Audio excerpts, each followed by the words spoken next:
Hey, what's going on, guys? Good to be back. Tonight, we're going to be going through quite a bit. We're going to be doing our season preview, but it's good to see you guys back. And it's good to be back as well. And we got a lot to get through tonight, man. But first of all, it's just really great to see how you guys are getting on and how you're doing.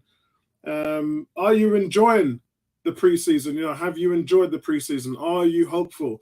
Are you looking forward to Arsenal producing an amazing season?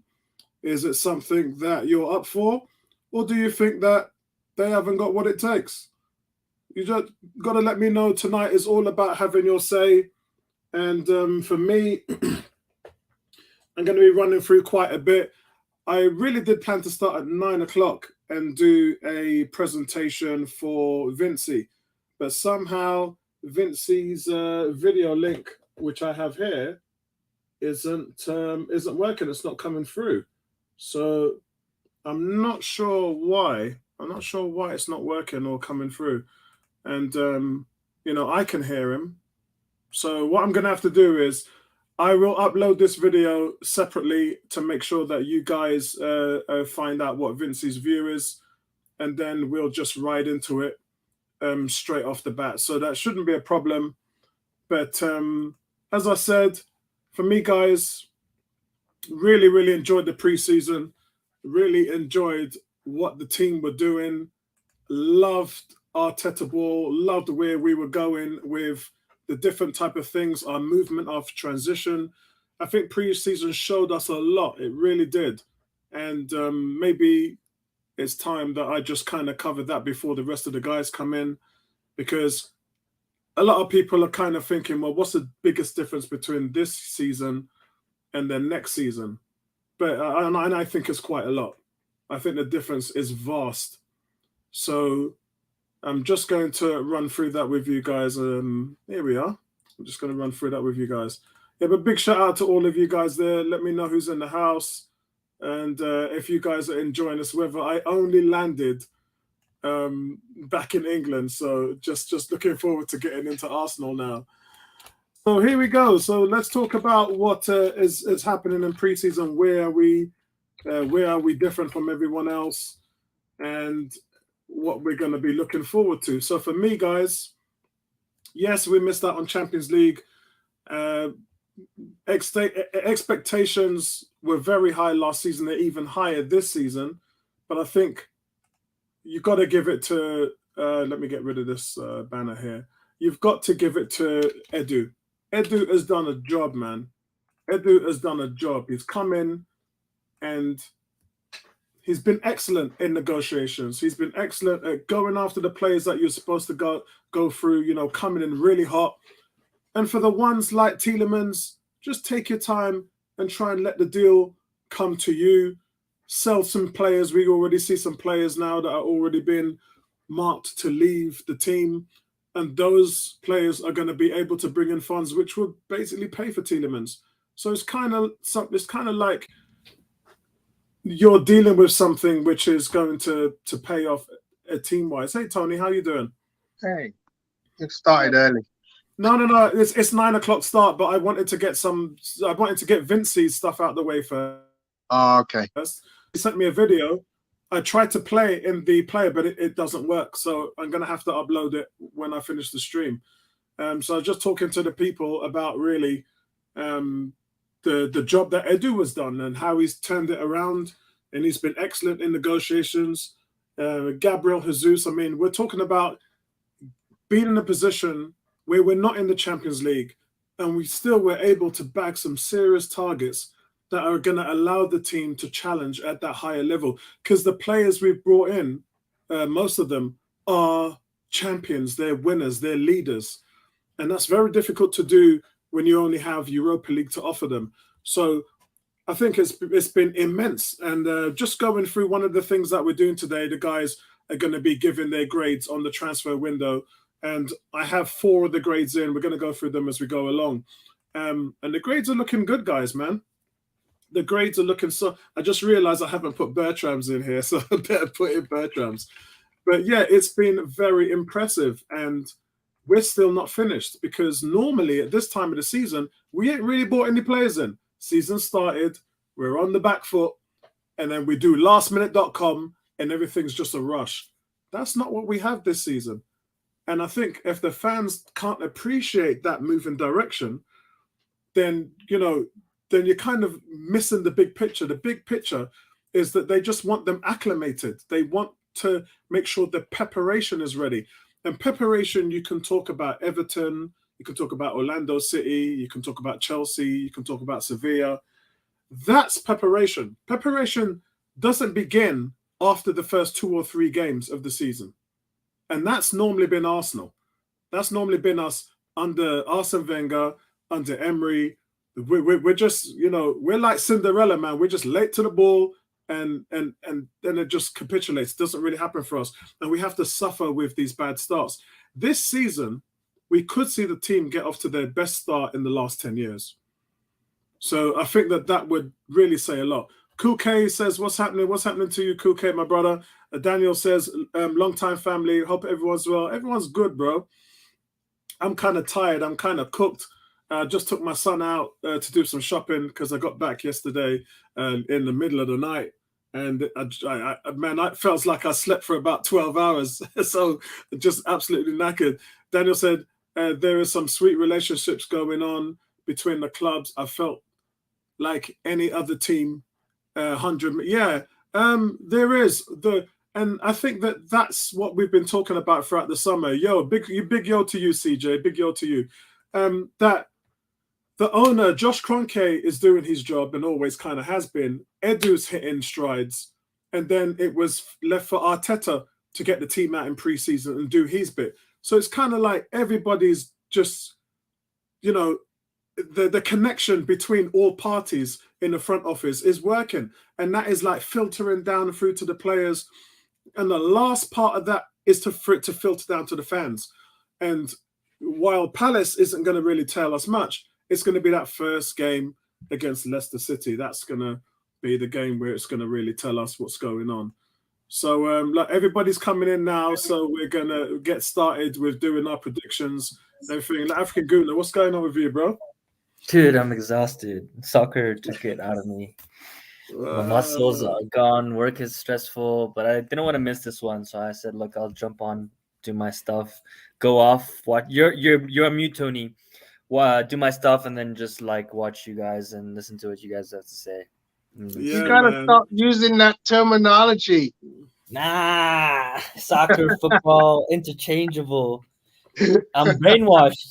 I went to an American school, then I went to boarding school in the States. So yeah, but you're in an English forum, so you gotta play with the program, man. Dude, I'm too tired to use my brain and have to think about that. Don't think about it. It comes natural. Exactly. It's not your fault. It's ours. It's not your fault. I don't blame the Americans one bit.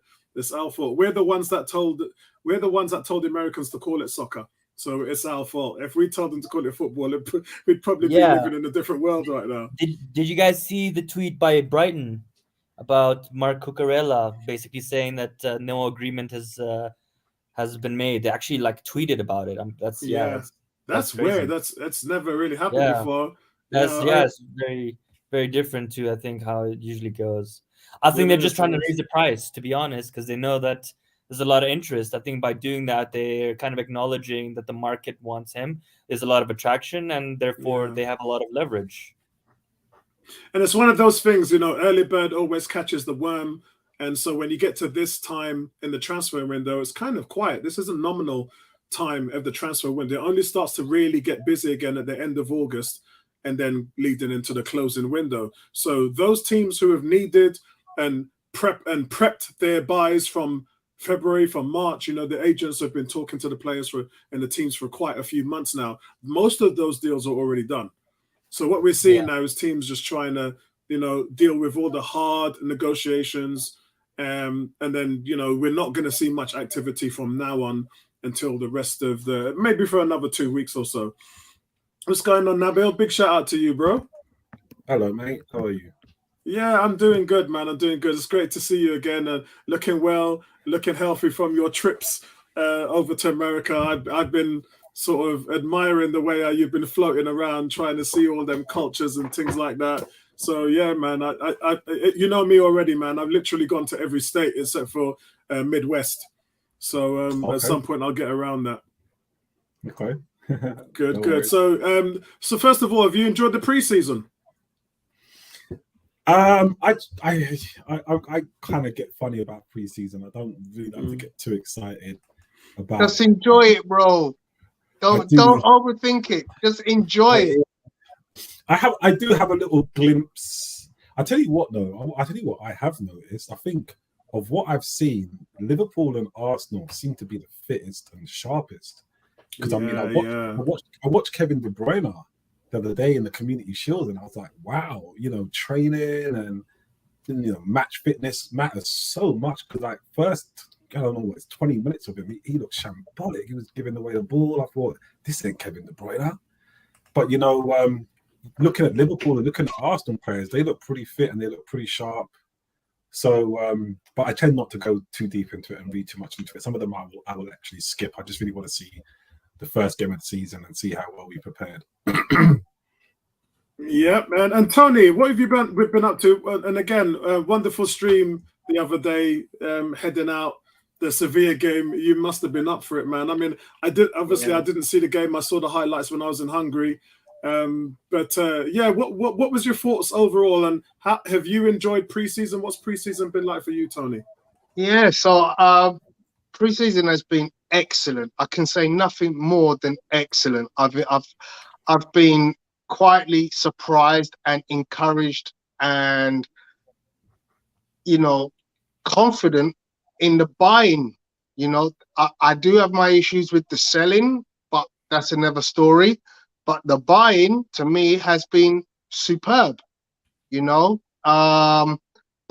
I've been involved with yourself, of course, in a couple of the early preseason games, but Saturday just gone against Sevilla.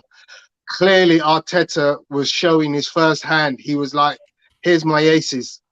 And they performed in a way that I can only be super confident that the only teams that will cause us problems this season will be Liverpool and Man City. I feel so confident, and it's funny because I've been asked to make a prediction, and of course you're going to ask what my prediction will be. But Chelsea are done out here, as far as I'm concerned. So are Man U. They will go and buy people. They will. They know how desperate they are to find a striker. Timo Werner wants out. They need to buy a striker. They will do something. But as far as I'm concerned, they're done out here. Yeah. There's a new sheriff in town. And, Spurs have done well. Spurs have done well in the market. Their preseason looks good. In fact, funnily, the other day I was watching Crystal Palace. They look really good. Really good. I saw them demolish a team, a German team. I can't remember which one it was. But they demolished them. And Zaha looked amazing.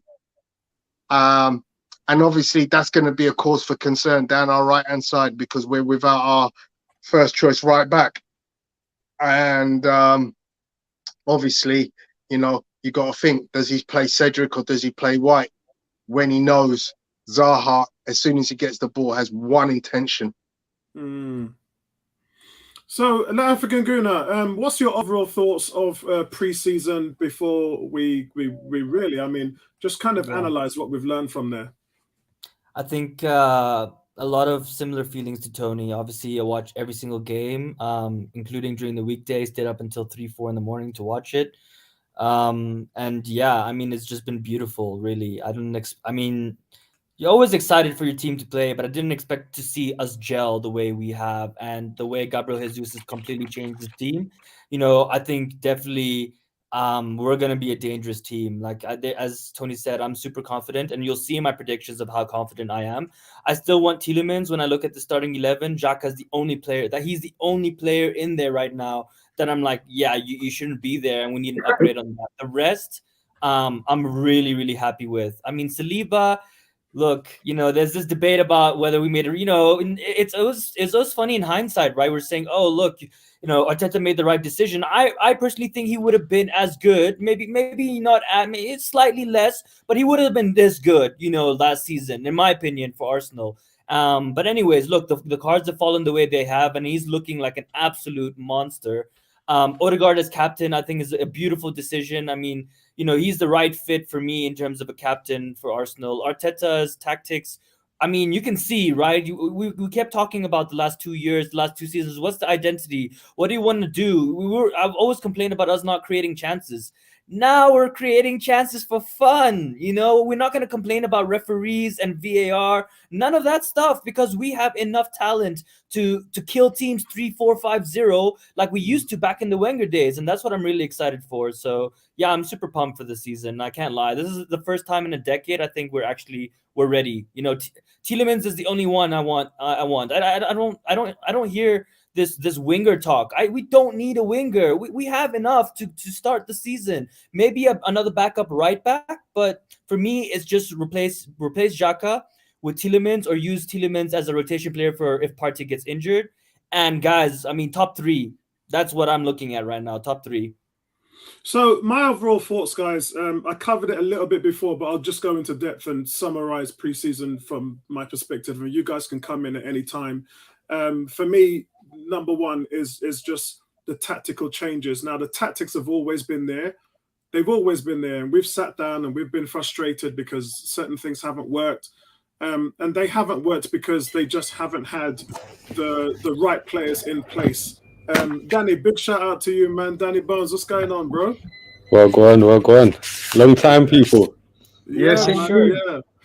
Everybody was just giving me their thoughts about what they thought about this preseason. So before I go into my thoughts, do you want to let us know, first of all, what you thought? What did you take from preseason, and do you think it's going to be something that translates into the season before we go into any of our predictions? I think we're looking lit in pre-season. I think we're looking fire, and I think it is going to translate. I'm drinking to that, bro. I'm drinking to that. You remember last year I was a bit of an Arteta sort of critic, a big Arteta critic, yeah, and he proved enough for me in the last season gone that he's learning from his mistakes. A new manager, he's gonna make mistakes, but I feel like he's learning from them. In pre-season, man, I think we look good, man, and I think the pieces that he's added to the puzzle, him and Edu, I feel like they're just making us a little bit better, a little bit more solid. Saliba's looking mad in defense, so yeah, I'm positive about this season, man. I'm proper positive about this season, and I can't say that I've been that way for a long time, boy, a long time. So I'm liking the Cronkies spending money, silencing a few of those haters and that. And yeah, I think we've got a lot to be positive about as Gooners. But you know what it is? Friday, everything could switch on its head. But let's see what. No, because we're not at home. We're away, so it's just like, boy. And man like Vieira as well. And they've got a good little team going on there. They're in a similar situation to us, but at a slightly lower level in the sense that they've got a lot of good young players. A lot of, you know what I mean? So I feel like, and they've got a nice, a good youngish manager, should I say, like another Arsenal guy as well. So it's going to be a tough game, that. But from what I've seen in pre-season, we should be able to deal with them. And yeah, that's my thoughts on pre-season anyway. I think we're looking good. So.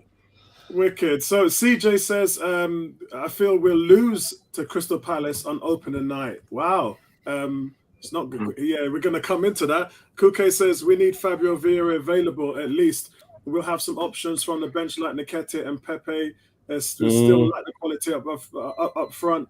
Yeah, I'm going to address that in a minute as well, because I think some fans are getting blind-eyed to what's going on there. I think we actually look better as a team with Nketiah and Jesus up front. But Martinelli has got stronger and stronger and stronger. So there's a case that Martinelli does start. But I just think we've got more goals. So it's a mix between the two. I think right now, Martinelli has been much improved from what I've seen him play last season. And not just that, but he knows Jesus. He's played with him so many times on the international level. And if you look at some of the goals against Chelsea, it's almost like he's looking for him and he's expecting him to make those runs. Whereas with Lacazette, that was never a thing. It was like, oh, if Martinelli was going to do something, it was going to be by himself. His own. You know what I mean? Bro, Lacazette was never there to be found. That was the issue. Yeah. He was always like way back in centre mid or something like. And then by the time he's got there, the move's done. Like that was the problem. At least with Jesus, he's in that. You know what? Yeah, I've seen a lot of people say it, and he reminds me of the positioning, not necessarily the play because he's got a little bit more tech skills wise, but his positioning and the positions he gets into remind me of Righty, man. So yeah, Lacazette can't do that no more. He's too old. Yeah, so the guys are bigging up you lot. Andrew says, good to see you, Nabil. Kuke saying, finally, Danny and Nabil are back. Andrew saying, 3 points important, performance is secondary. Well, I'm going to take a leaf out of Vincey's book. Vincey has always talked about performance matters. And last season, I was like, no, the result matters. And I've slowly, towards this preseason, looking at the way they've played and just analysing what's been going on. And I think that regardless of the results, and people are going batshit crazy about the score lines with Chelsea and Sevilla, but take the scoreline away. Look at the way we've played. Look at the system. I mean, the first thing I wanted to talk about was the relentless high pressing. Oh, my God. I mean, every elite side in the game right now the ball back up high the pitch. Everyone's doing it, yeah? Only the best teams can reach that height. And Arteta's system on paper has always worked. We've known from when he won the FA Cup. He said, that's our plan. Our plan is to dominate. Our plan is to dominate teams. And we've seen Maitland-Niles was a big part of that. Remember when he took out Sterling, Mahrez, Armand Traore, took out Salah, in a run-up to all of those games. And he just never featured for us, but we were playing free at the back. So a lot of things are different. And, Arteta finally gets the formation he wants. And then he struggles with it because he's putting square pegs in round holes. But the moment now, the system's always worked. But in reality, he just hasn't had the players. And now you see these players. Oh, my word. I mean, last season, a good stat for you guys. I know you guys like statistics. Last season, Arsenal were the 5th highest press turnover team in the league, which shows that they're efficient at pressing, right? But the 4 teams that finished above us were the 4 teams that made the Champions League. So you got to think to yourself, if we're going to improve with that, we're going to have to escalate those numbers in order to climb up the actual league. So we get the number 1 striker, whose XG is the highest press in the league in Jesus. There's no better forward striker than him at pressing in the league. We have Odegaard, who's number 1 in the team at doing it. We have Nketiah, who didn't start a lot of games, but when he did, I've always talked to you guys about this for years, but I don't need to talk about it anymore because you guys all know he is relentless. He's tenacious. He will not stop. He's like a gnat buzzing around in centre backs and goalkeepers, and they hate it. They can't stand it because his movement is so great. It's fantastic. And and then we don't have to talk about Martinelli as well because we know Martinelli works tirelessly. So you just have to think about all those different things and not forgetting Saka, of course. And then we've got a front line that is going to be utterly relentless. Absolutely relentless. I think the thing about Arsenal and sort of going through this season after season, I mean, let's be fair, you guys are absolutely spot on. We've not had a team like this in a long time. I mean, when we started the season just gone, the season before that, we all knew it wasn't really there. But for me, the caution for me and the area of concern for me is the strength in depth, which is why the African Guna talked about Tielemans. I heard one of you guys say we don't necessarily need a winger. Now, for me, give me Tielemans, for example, and someone, doesn't necessarily have to be the winger, but someone who can fill in for Martinelli, potentially Saka, because I don't know if I don't know if Marquinhos is going to be completely ready. You know, I mean, Nketiah, I'm confident about him, but again, going into a season with the Europa League and cup games with just 2 strikers, I'm not sure. But again, I'm not relying. I'm not going to stick my hat on Xhaka. I'm not going to bash him or whatever. Like, people don't like him. He's done some good stuff, but for me, you know, I'm not getting super excited. I see what you all seeing. We're all seeing the same thing, but I know over the course of a season, that's where you excite me by showing me that either losing Thomas Partey or if Xhaka ain't playing well, we can bring in somebody. Don't tell me about El Neni. I know all about El Neni, but somebody like Tielemans, who can also put the ball down and play with it, can run with it, can tackle, can have a very good middle shot. Somebody like that, and somebody who can give me an option instead of Martinelli. Yes, Emil Smith-Rowe can do that, but then again, how is he going to be with injuries? He's not even fit now. I like him, but I just need to see. I'll take at least one. I'll take at least one more player, ideally 2, just to cover, you know, the wings. Someone to challenge for the wing or someone to replace if needed, and definitely someone more, just one more in midfield, and that confidence in me will completely change, because then I'll say, look, do you know what? It's just up to Arteta now. It's up to the management now. You've got what you need. Yeah. You know, this isn't fantasy football. This isn't FIFA. You're not going to get everything you want, but give me that. You've got what you need. Can I just add to that? I think you see what you're saying. I agree with Nabil, yeah, but I think they've already told us what they're going to do, because we're keeping Reece Nelson this year. Yeah, that's what they've said. They're keeping Reece Nelson, and they bought on Pepe. You see, the other day when we played Chelsea in that game, no, was it Chelsea or Sevilla? When we played Sevilla, we bought on El Neni, Pepe. Who else was it? We bought on 4 subs at one time, and then we bought on another 2 later on. And it was that. I think. Yeah, no, Sambi came on later. That's what I'm saying. Sambi and Nelson came on later. It was at 4 subs, and I've got a feeling they're letting us know what they're gonna do, because Arteta's like that, you know. He'll practice before the thing. So I think he's gonna use Pepe and Nelson as the 2 wingers. And when he brought on Pepe, Saka move over to the left. You see it. So that's what I think he's gonna do. I think that's how they're gonna play it, or they'll bring on Pepe or Nelson. And you know, the thing is, we underrate Nelson at Arsenal, because I said this the other day, yeah. Oh my God, I said this the other day. Remember when Saka, Smith-Rowe, and Smith-Rowe and Nelson all came through at the same time, yeah? Yes. Who was the most talented one out of all of them that everyone in the academy was saying? It was Bro, Nelson. you guys are living in the past. That's in the past. No. We've had this situation before. We've had this situation before where people have written off a certain player from our academy and then they've turned out to be fire. So we can't do that, man. And people are. I remember us playing Liverpool a few seasons ago and we beat them 2-0, yeah. And Nelson hunted down the ball off Alisson, and Nelson and Lacazette combined for the goal. And Nelson and Lacazette, all right, cool. But then Nelson scored in that game as well, bro. Yeah, bro. But I'm saying in that game, listen. He had a good season on loan. He had a good season on loan at Feyenoord as well last year. Did he? And guys, that's some poor standard, man. That's poor standard. According to the fact that they played him in the final. Oh, really? Yeah. The fact that they played him in the final. They played him in the final. That doesn't mean anything. Oh, I saw in Apollo's group earlier, yeah. I saw some guy banging on about we should get Maddison because he puts up better numbers than Odegaard. And then Tom Ashton, yeah, he dropped the bomb. It's not all about numbers. He dropped the bomb.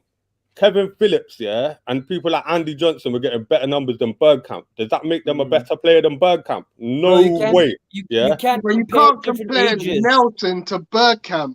I'm not saying that. I'm saying because his numbers weren't there. Arsenal fans ain't watching Feyenoord. Don't lie and say you were watching Feyenoord, fam. Okay, did you watch the Europa League final with I did. Nelson in it? So what, bruv? One player can't have a bad game. So what? Did you watch it or not? Yes, I watched the game. Yeah. What was Nelson like? He was. Let me answer that one. He was like the Arsenal team playing Chelsea in Baku, who lost 4-1. That's what he was like. But here's the thing, guys. You can't write him off. No, here's the thing, guys. This is like I like what you're saying, Danny. I do like what you're saying, right? But I'm going to tell you from where I'm sitting.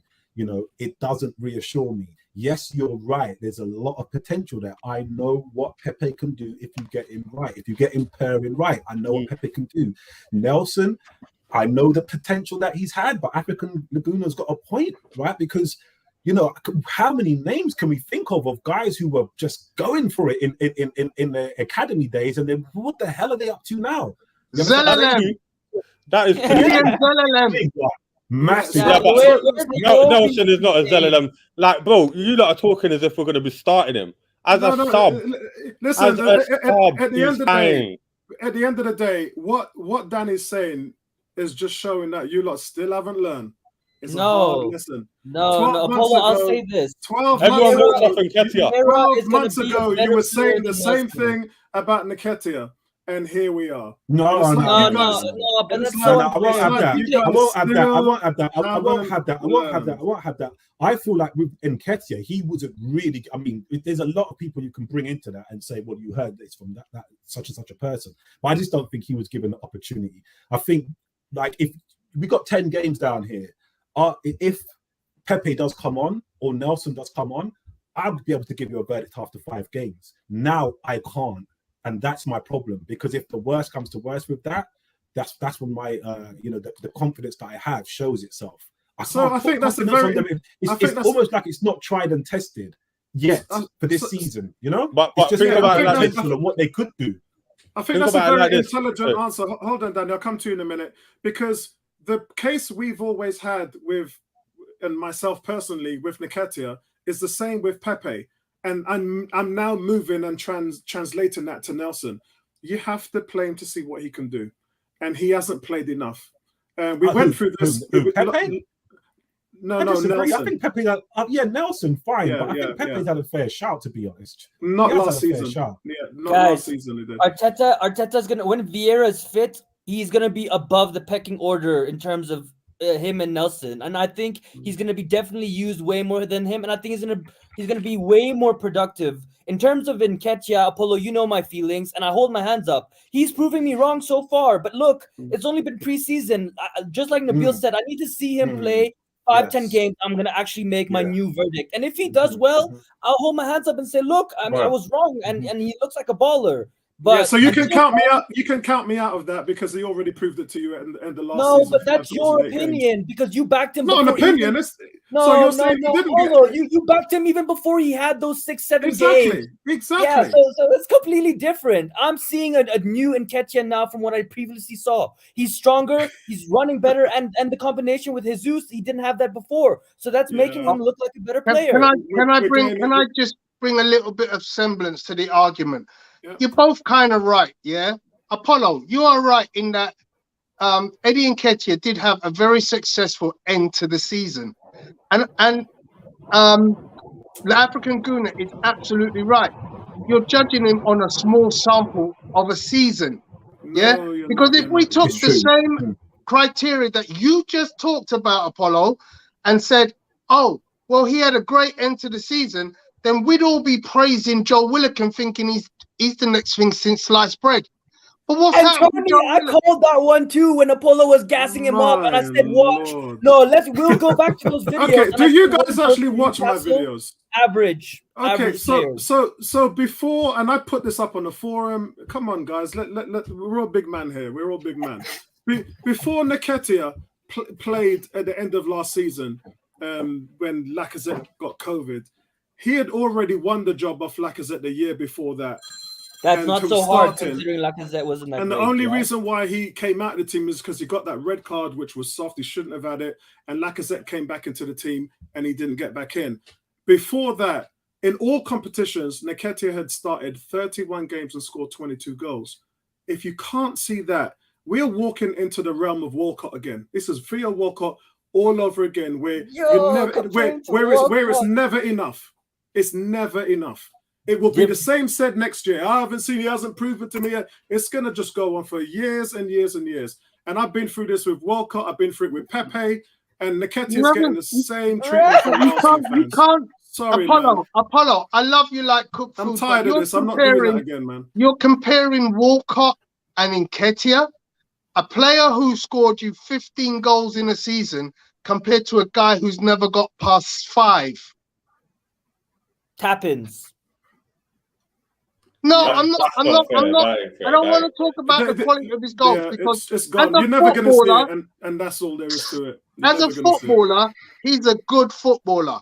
He gets about. He works hard. He's tenacious. Yeah. He maybe doesn't have some of the technical qualities that you want in your archetypal striker. And we all gonna. No one's gonna Who's that? turn Who's around and that? say, "Hang on, let me Who's- finish."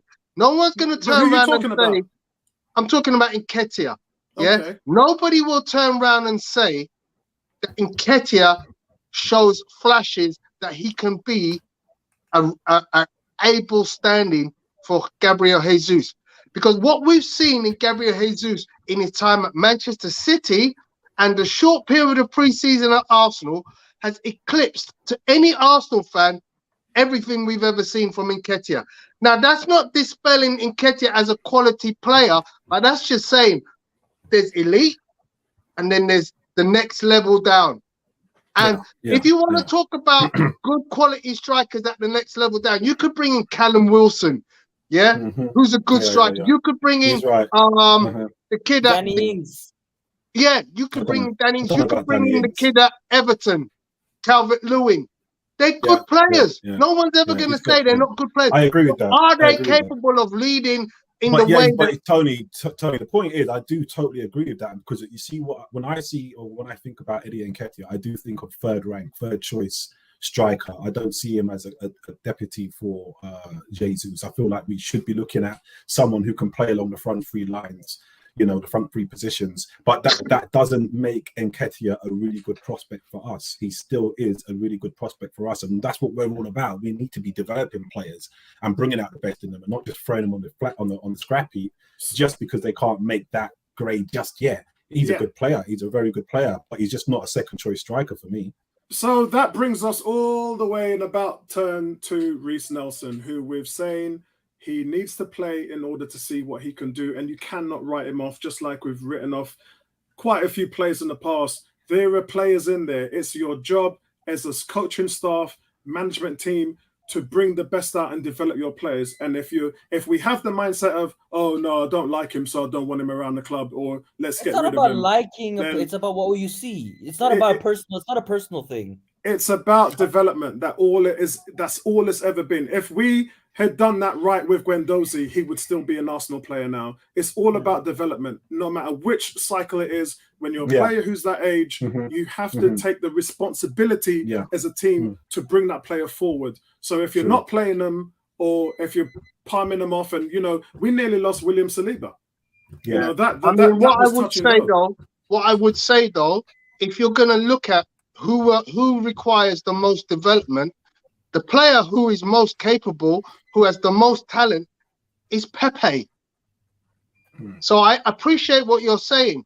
Play Reece Nelson, but don't play Reece Nelson above Pepe, because Pepe is the baller that you really need to get minutes, and not give him trash minutes, and get him.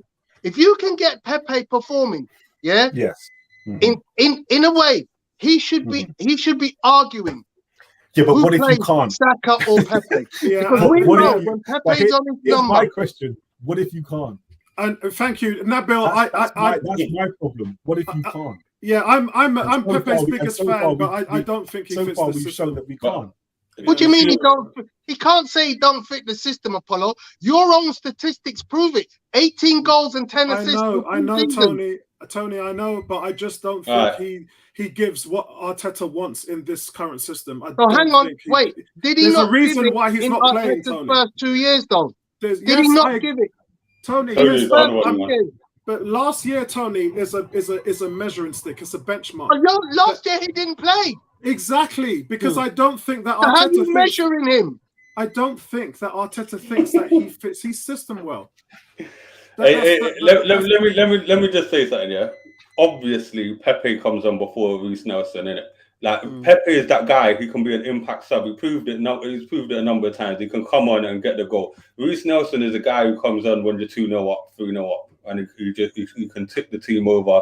You know he'll press. That's one thing Pepe won't really do. So if we need a pressing forward to come on, you'll bring on Reece. Now Arteta's not an idiot. You know what I mean? Like he's not like he will know what is horses for courses or whatever they say.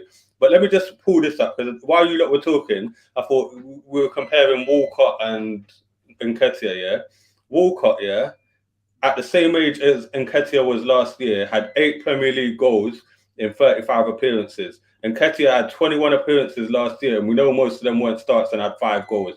Walcott had a lot more assists, though, 11, but his forward that year was Van Persie at the peak of his powers. We had Lacazette, fam. Yeah, so it's not really a fair comparison in terms of assists. So what I'm trying to say is their stats are quite comparable at the same age. So comparing them is not that bad. And also, if you want to talk about it like that, at a younger age, Nketiah has been doing a lot more than Walcott. Because you look at Nketiah, he's a record scorer for the under-21s. Walcott was nowhere near that. You get me? Exactly. So, exactly. Like, it is a comparison you can make. That is hang on, wait. I can trump that. Walcott was playing in the senior team. He was in the senior team. But then after that tournament, he dropped back down to the under-21. So I already thought about that. Hey, how come you've taken the point? Oh, right, you're going to do it now, yeah? Okay. Yeah. I thought what we'd do is we'd take half an hour just to sum up because a couple of the guys here haven't been here for a while. So I thought we'd take half an hour just to catch up with each other and then we get into the nitty-gritty. So let me just move this around here. So, guys, you can see that I've already put my stuff down. Lewis and Vincey and Tom have already put their stuff down. Bertram, I believe he's there as well. Yes. Wow, Bertram is really positive. I'm surprised by that. Wow. Hey, listen, I'm shocked because I'm the lowest, and I don't want to be the lowest out of you lot, or else everyone's going to start giving me stick. Well, you're gonna be because I'm positive. So, guys, let's talk about Crystal Palace. The first game against Crystal Palace, I have actually gone for a draw. I see a lot of people saying we're going to win because the bar's in pre-season and all of this stuff. And look, we may well blow them away. All that would do, guys, is reinforce how good pre-season has been for us. That's all it would do. But if I look at Premier League ready teams and how Vieira's got that team playing, our record's not great there as well. When I looked at the factors, I thought, I think it's gonna be a tough game, and I think it's gonna be a draw. So before I go to you guys and get your predictions, guys in the chat, let me know what you think about Palace. What's gonna happen here? We're gonna win? We're gonna lose? Tony, give me your thoughts on this one. Can you go to somebody else and then I'll come back because I'm just loading up something. All right, let African Guna. I think we're going to win 3-1. Okay. No, we have to. There's just too much going on. I think really even with this all or nothing tomorrow, I think it'll add even more intensity and, a love for the team. We just can't. This is no way. We can't lose. I can't imagine it. It's just been too good to be true, really, in terms of everything. The results, transfer news, the way we've acted, the way we're managing so far. So, no, it has to be a win. And as I said, if we follow up from preseason, then there's going to be very few teams that can handle that, level of press. And remember, there's 5 substitutions.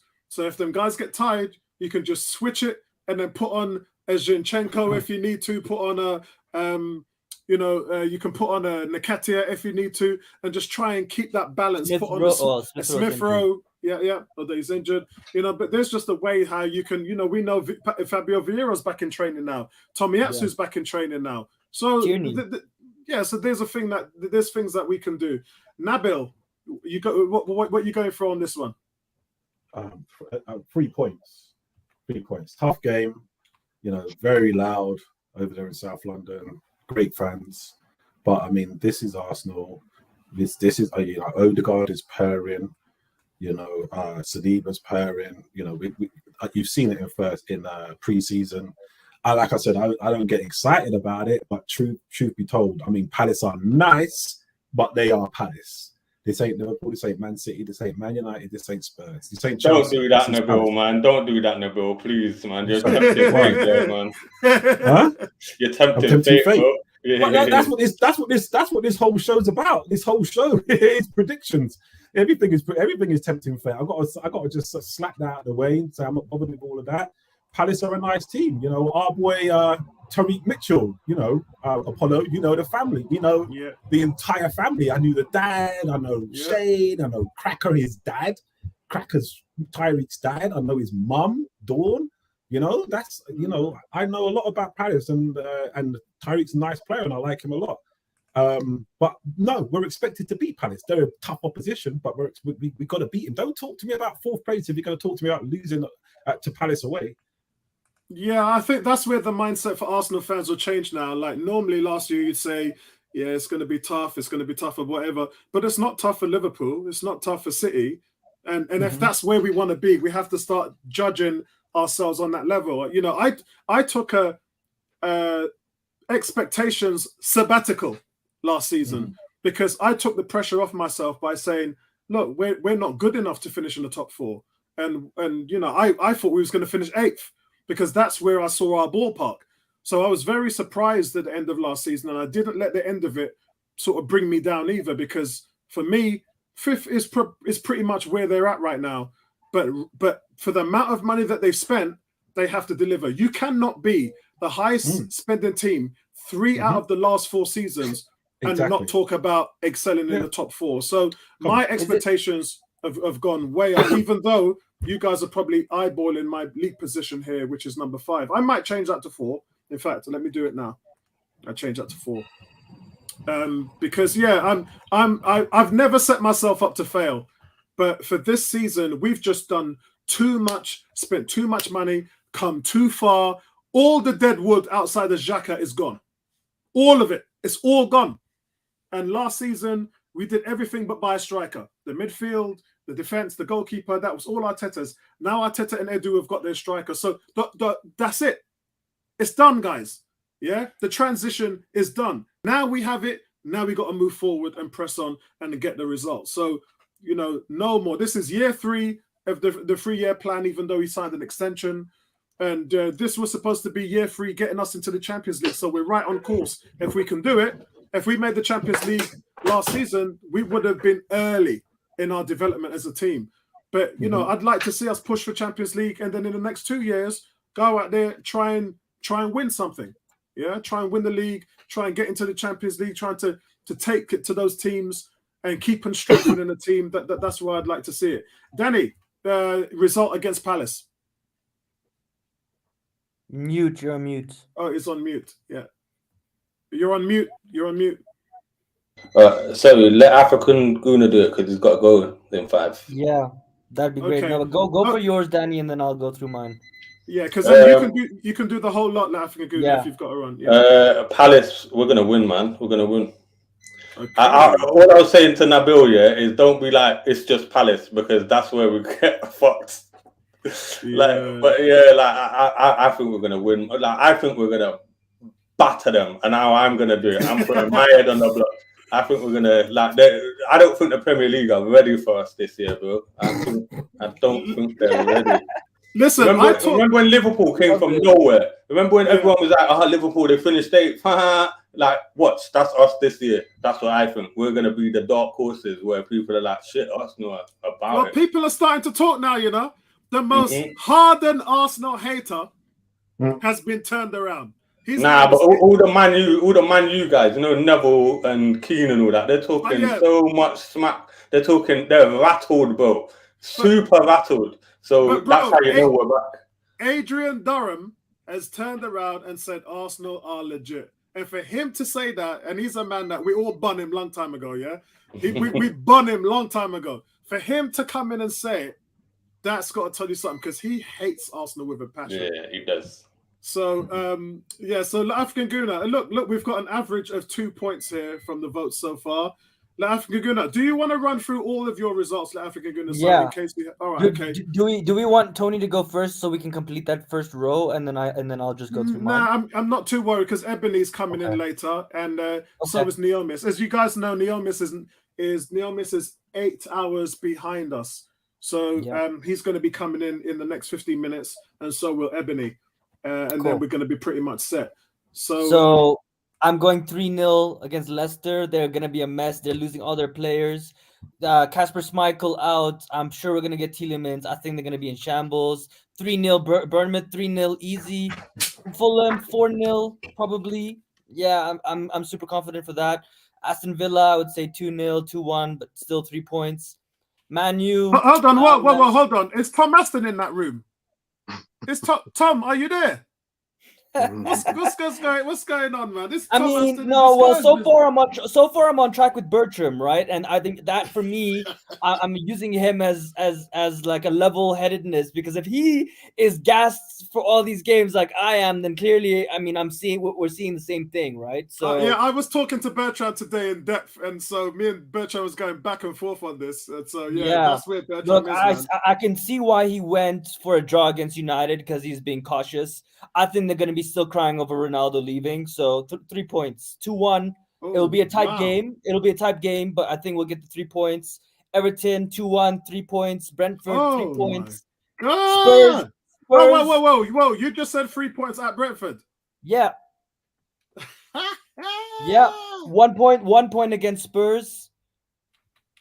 0 points against Liverpool. I think that's when we come back to reality. We're like on a crazy high. You know, everything is going great. We're title challengers, all that stuff, and then maybe an injury or whatever. And I mean, we get our match against Spurs and Liverpool, and I think it comes back a little bit to reality. In terms of where I think we finish, I'm going for third, but I think, as Nabil mentioned in the beginning, the squad depth thing. If Partey gets injured, or whatever this legal stuff, we don't know what's gonna happen. And yeah, we do. El Nene is gonna come in.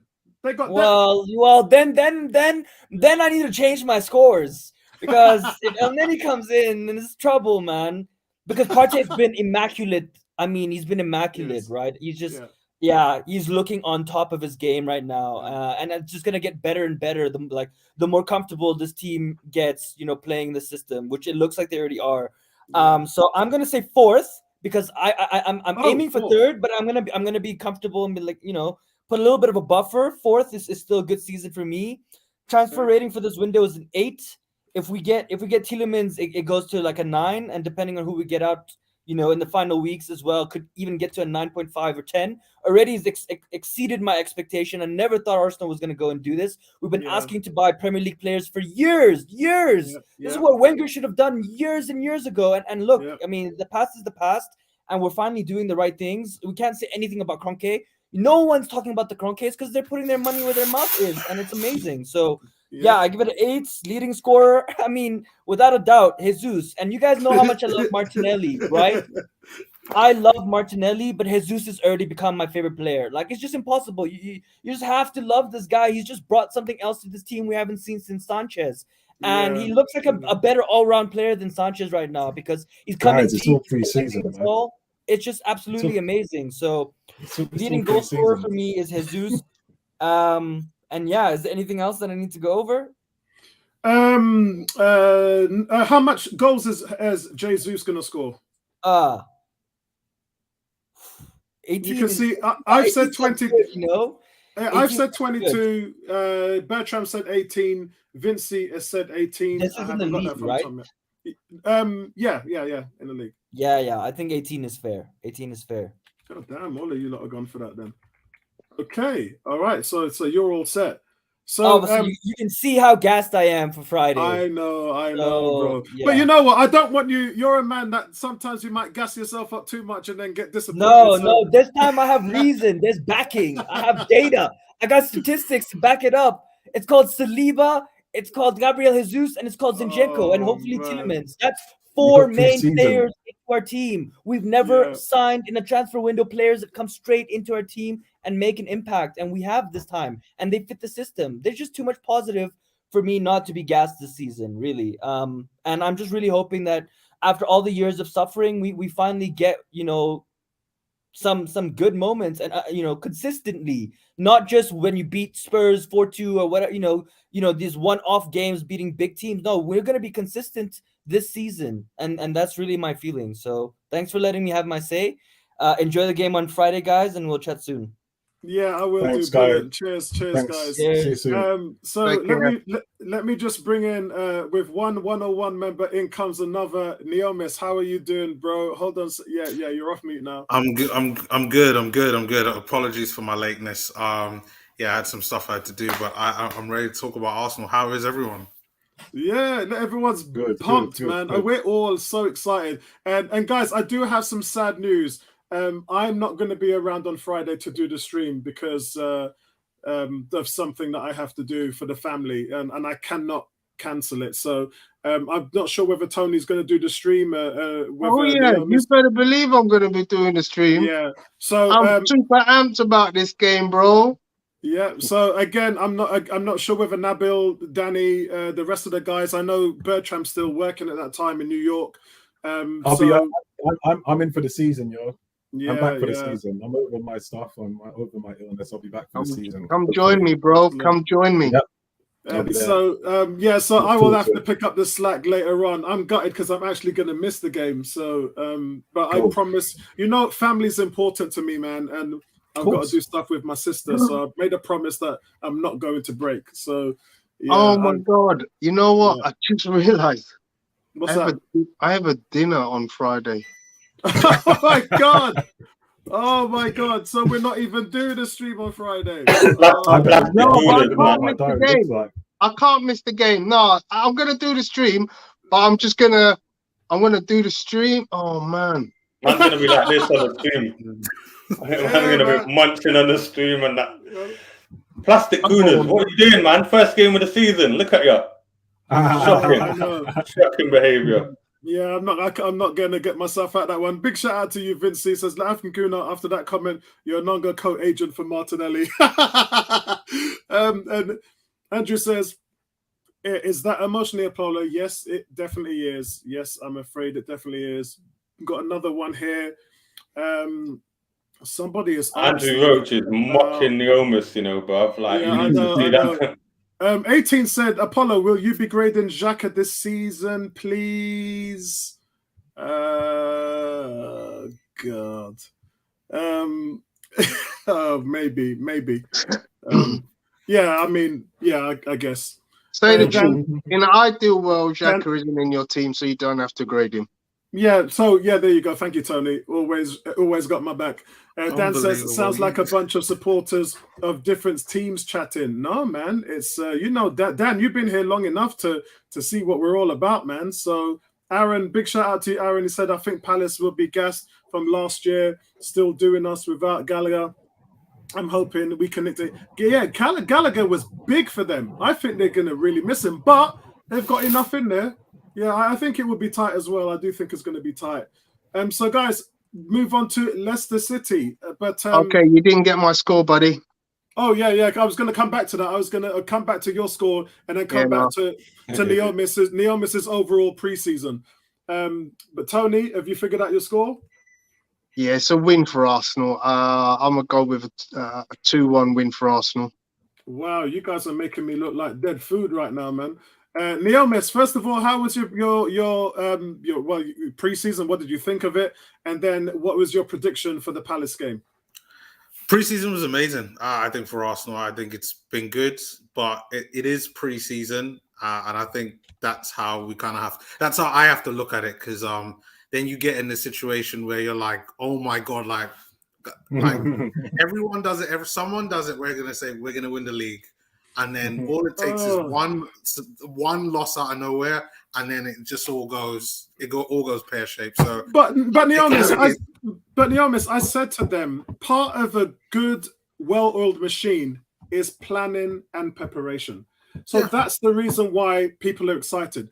Last preseason, we almost lost every game. We didn't win a game last preseason, then entered up in the season having 9 people out, injuries and COVID, and then losing our first 3 games.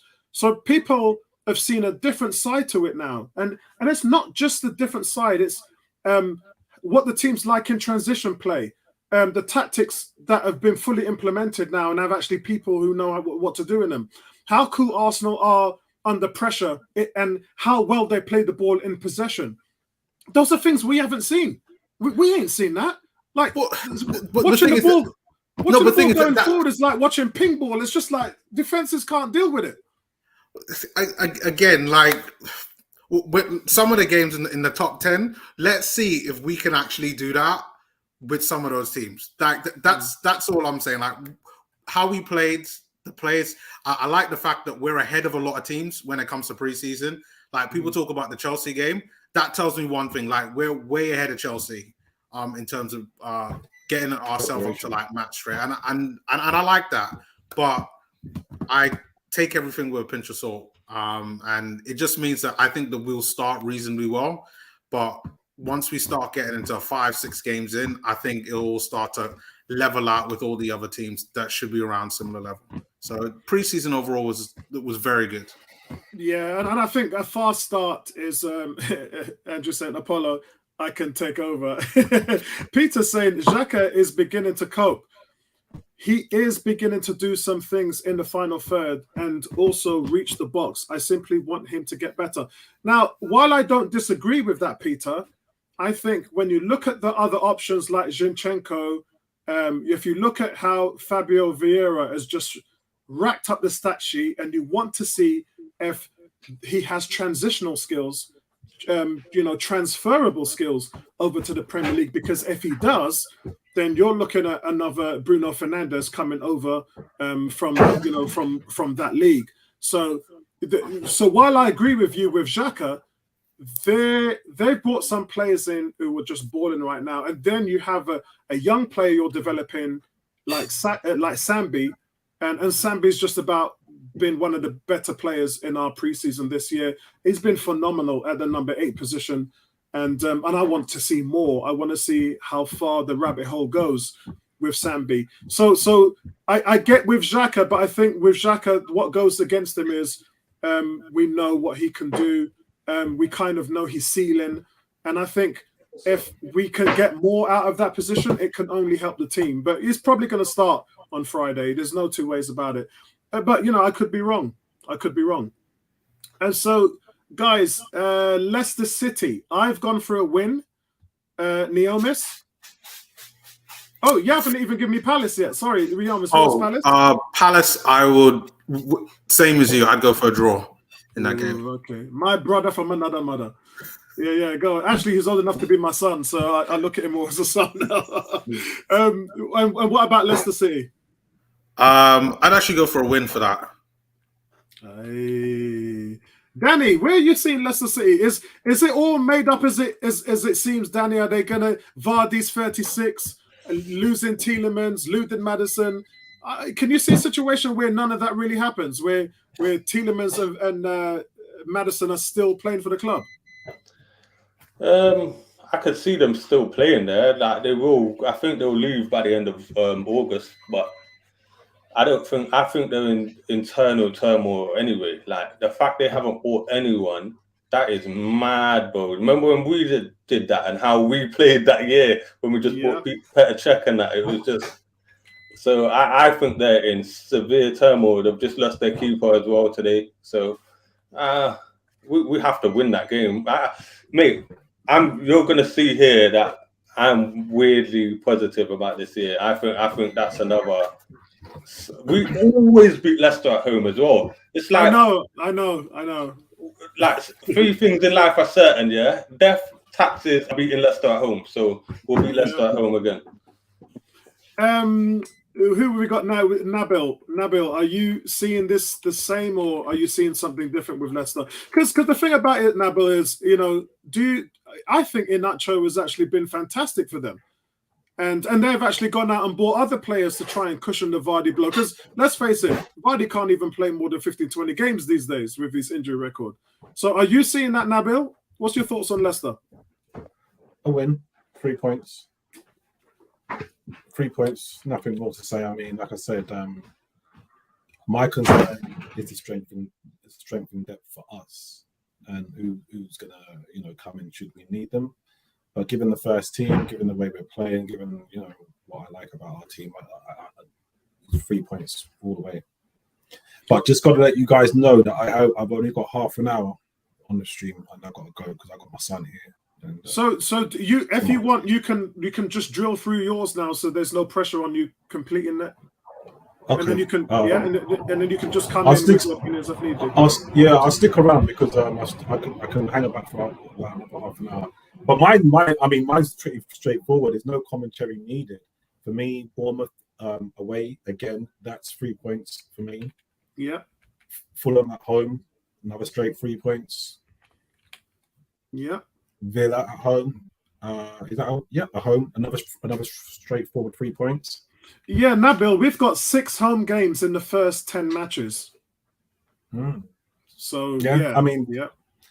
I mean, like I said, I'm not getting really super excited, but at the same time, with what we've got, I know what I expect, and this is basically what I'm expecting from these guys. Ramsdale's fiance has just entered the chat. Yeah, man. I ain't seen Ebony. Ebony in a long time. I can't. It must be 2 months since I last on the stream with Ebony. How you doing, girl? How you doing, Ebony?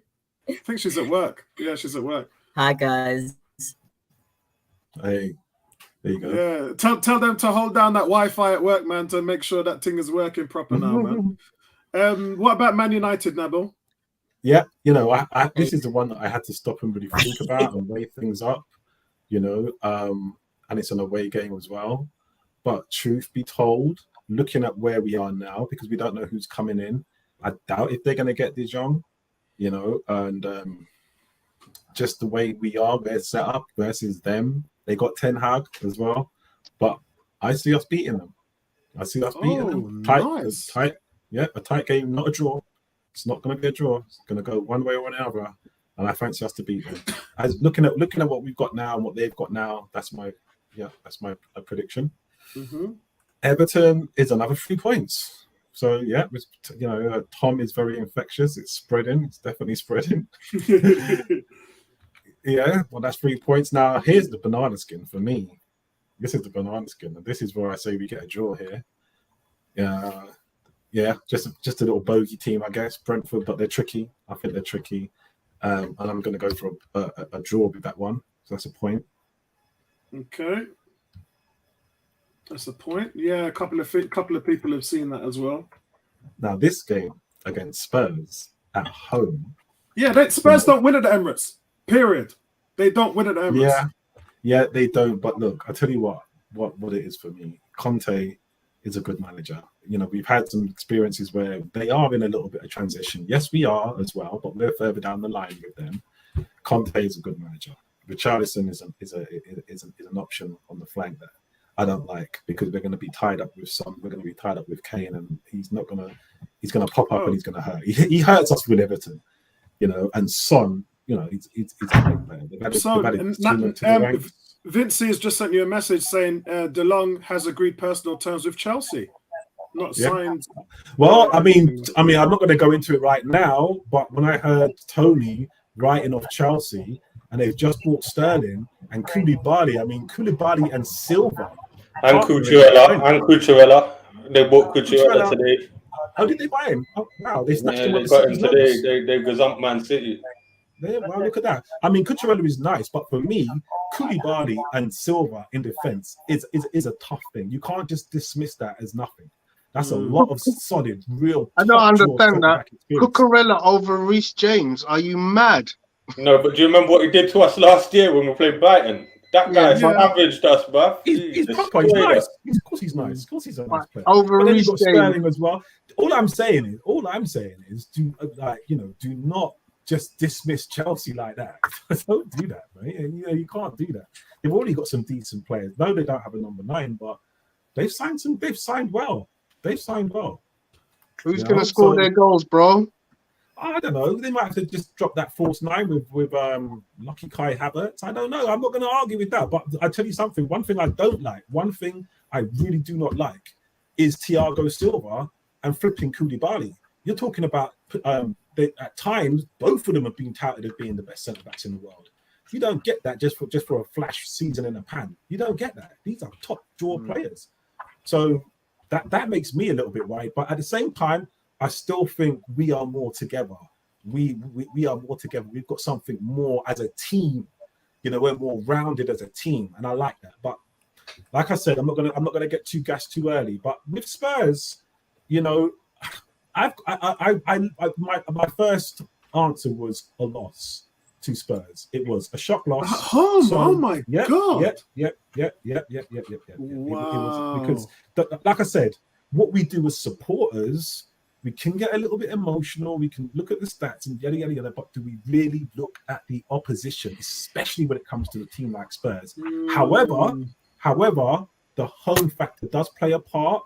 I believe that Arteta is Arsenal through and through. He's got his players. He ain't going to have that. Someone's going to get a punch in the mouth if they come in with a loss at home with Spurs with the boys that he's got now. Provided that we're all fit, provided that they're all fit, I'm going to go for a point. It's still a tricky game. These are tricky games. We've had a brilliant run there. That's another thing. Take that into consideration. You don't just get a run like that without it starting to get sticky. And now it's starting to get sticky. You get a draw banana skin at Brentford. You get a draw banana skin at Spurs. And yeah, I'm sorry, but you lose to Liverpool. And that's me. I'm not even. That's 23 points, I think. That's where I see it. Quick one for Nabil, if I may, just quickly interject. Nabil, you do realise Thiago Silva is 38 next month. Yeah, and I watched him last season. And I think it's really nice. I think it's really nice when you watch players like Thiago Silva, when you watch players like Cristiano Ronaldo. There's a couple of us. I think Eriksen might fall into that category. You know, you watching Lewandowski. They're changing views and opinions on when you've got to stop. You know, you look at Thiago Silva last season. I watched him doing some recovery tackles, and I'm like, you can't tell me he's 34, but it's what we've been led to believe because of players who we see who maybe are not conditioned the way they are. But these guys they're top draw athletes, mate, and his age means absolutely nothing. And he's got that football brain. Come on, when it comes to a football brain for a defender, I don't think you'll find much better than Thiago Silva, if you ask me. You know, so. Yeah, I love him. I'm not gonna lie. I loved him way before he went to Chelsea. You know, but again, I was put off by his age. I was like, nah, he's on his way out. But then he comes in and he just keeps rolling back the years. You know, when you watch Cristiano Ronaldo play, does he look anything like his age? How old does he look when he plays? Well, you have to look at Sergio Ramos and see, you know, that these things do translate really well. But for some players, they do have that drop-off point. What Chelsea have to ask themselves is this going to be the season where that drop-off point comes? But like I said, Sergio Ramos, every year for the last 5 years, I've been telling everybody the man's legs are going to go. And then he keeps proving me wrong. Yeah, he just keeps going. Yeah. So, first of all, man. The league position. League position, yeah. And that's a hard one. That is a hard one. Where am I? Oh, there I am. So it's if we get Tielemans, I say fourth. If we get Tielemans, I say fourth. But if we don't, I say fifth.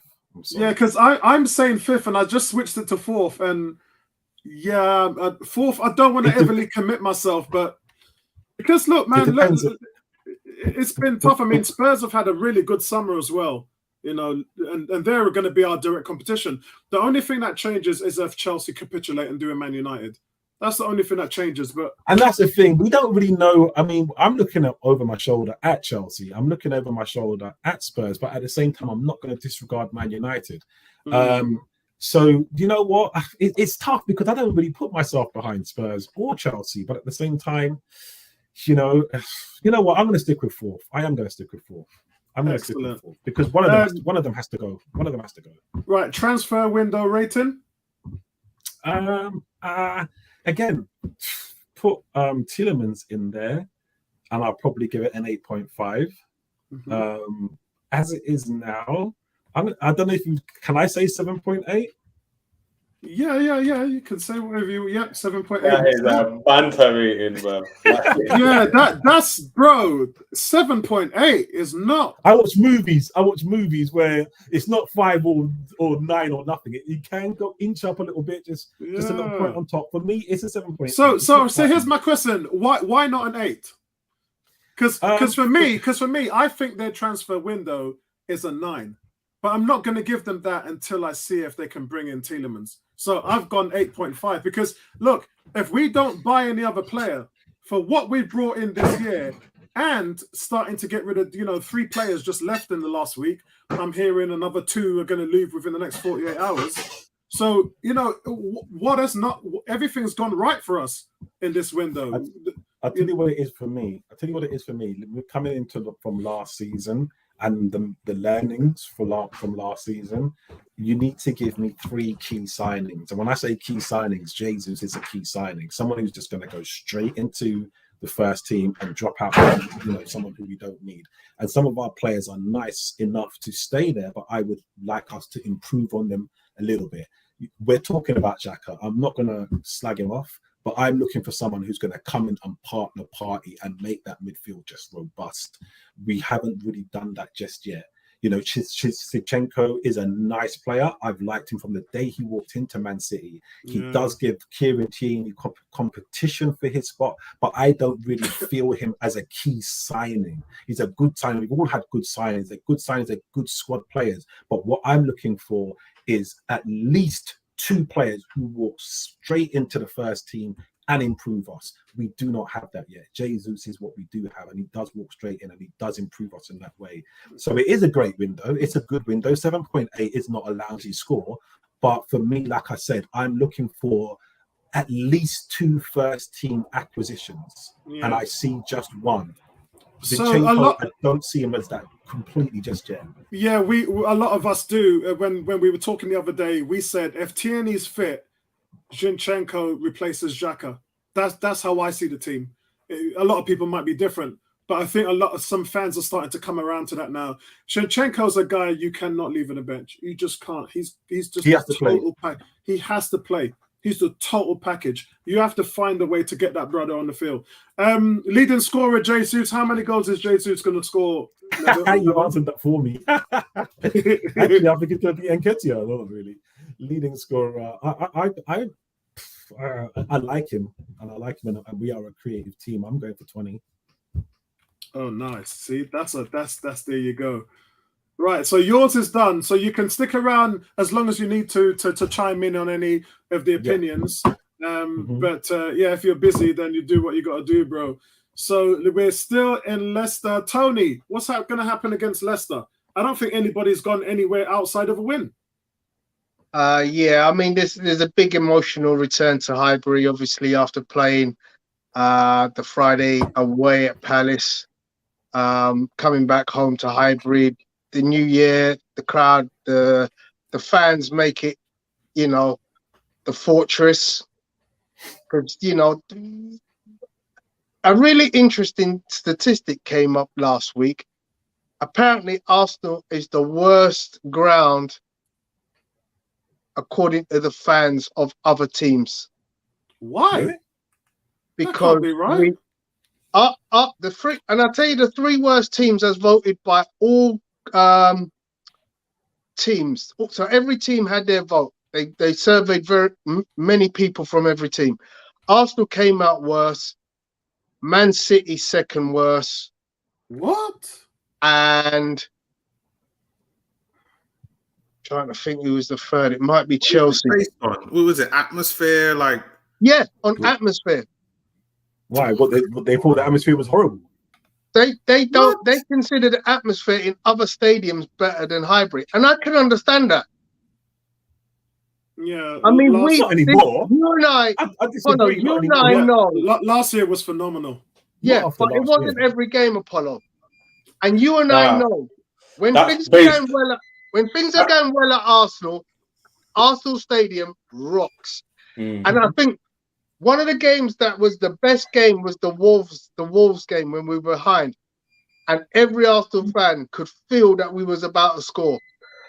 Was that the one that Nketiah and Pepe came on and won the game for them? Exactly. Yeah. Now, I just feel that the Arsenal fans will take us home in a lot of games this season, especially at home. And Leicester will be the first of those 3 games of those games. But just throwing that one in there. You see the atmosphere thing, yeah? I think that's based on them years where Arsenal fans got seriously apathetic with the condition of the club. Like there was a few years where we sort of everyone just got turned off, like the end of the Wenger years, and like even a bit when Emery was sort of a dead man walking and stuff. It got a bit dead at the Emirates, man. That's what that's based on. It's not based on last year. Last year Yeah. we came back as fans. You get me? It was any time from last year, before last year. Last year, we sensed that it is actually working. It is actually coming together. You can actually see it. If you've got any damn sense, you can actually see it come together. You know, you've got to be a little bit patient, but the signs are all there, and it just and the fans helped it. We helped it. Let's face it. I believe that's fair. That was on them to build the connection, though. It was on the club to build the connection between the fans, and that's what came back last year. You could really see it. You get me? So. Yeah, that's right. And Arteta asked, that's the first thing he asked for when he took over the club. He said, look, we can't do it without you guys. And that's been something that they've been really working on.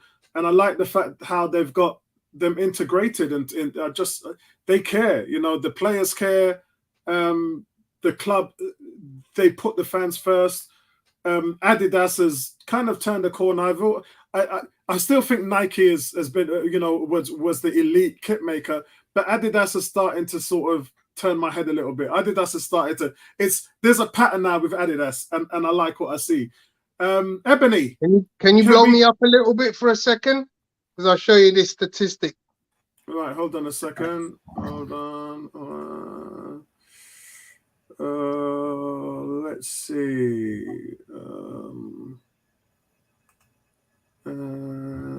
Here. Yeah, no, I don't have that one at the moment, Tony. Okay, all right, no. so basically, just read it out very quickly. 12%. Tony, let me get rid of this so we can see it a little bit better. Right. Yeah, go on. So basically, 12% fans think Arsenal are the worst atmosphere in the Premier League. Wow. Followed by West Ham, then the Etihad, and then Old Trafford. How are we below the Etihad? Come on, man. It's called the empty hat for a reason, fam. No, I think there's some intangibles.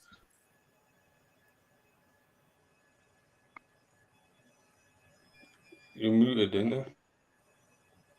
You're muted. Apollo, you're muted. He's not. Oh yeah, he is now. Yeah. Yeah, can you guys hear me? Yeah. Right. What happened there?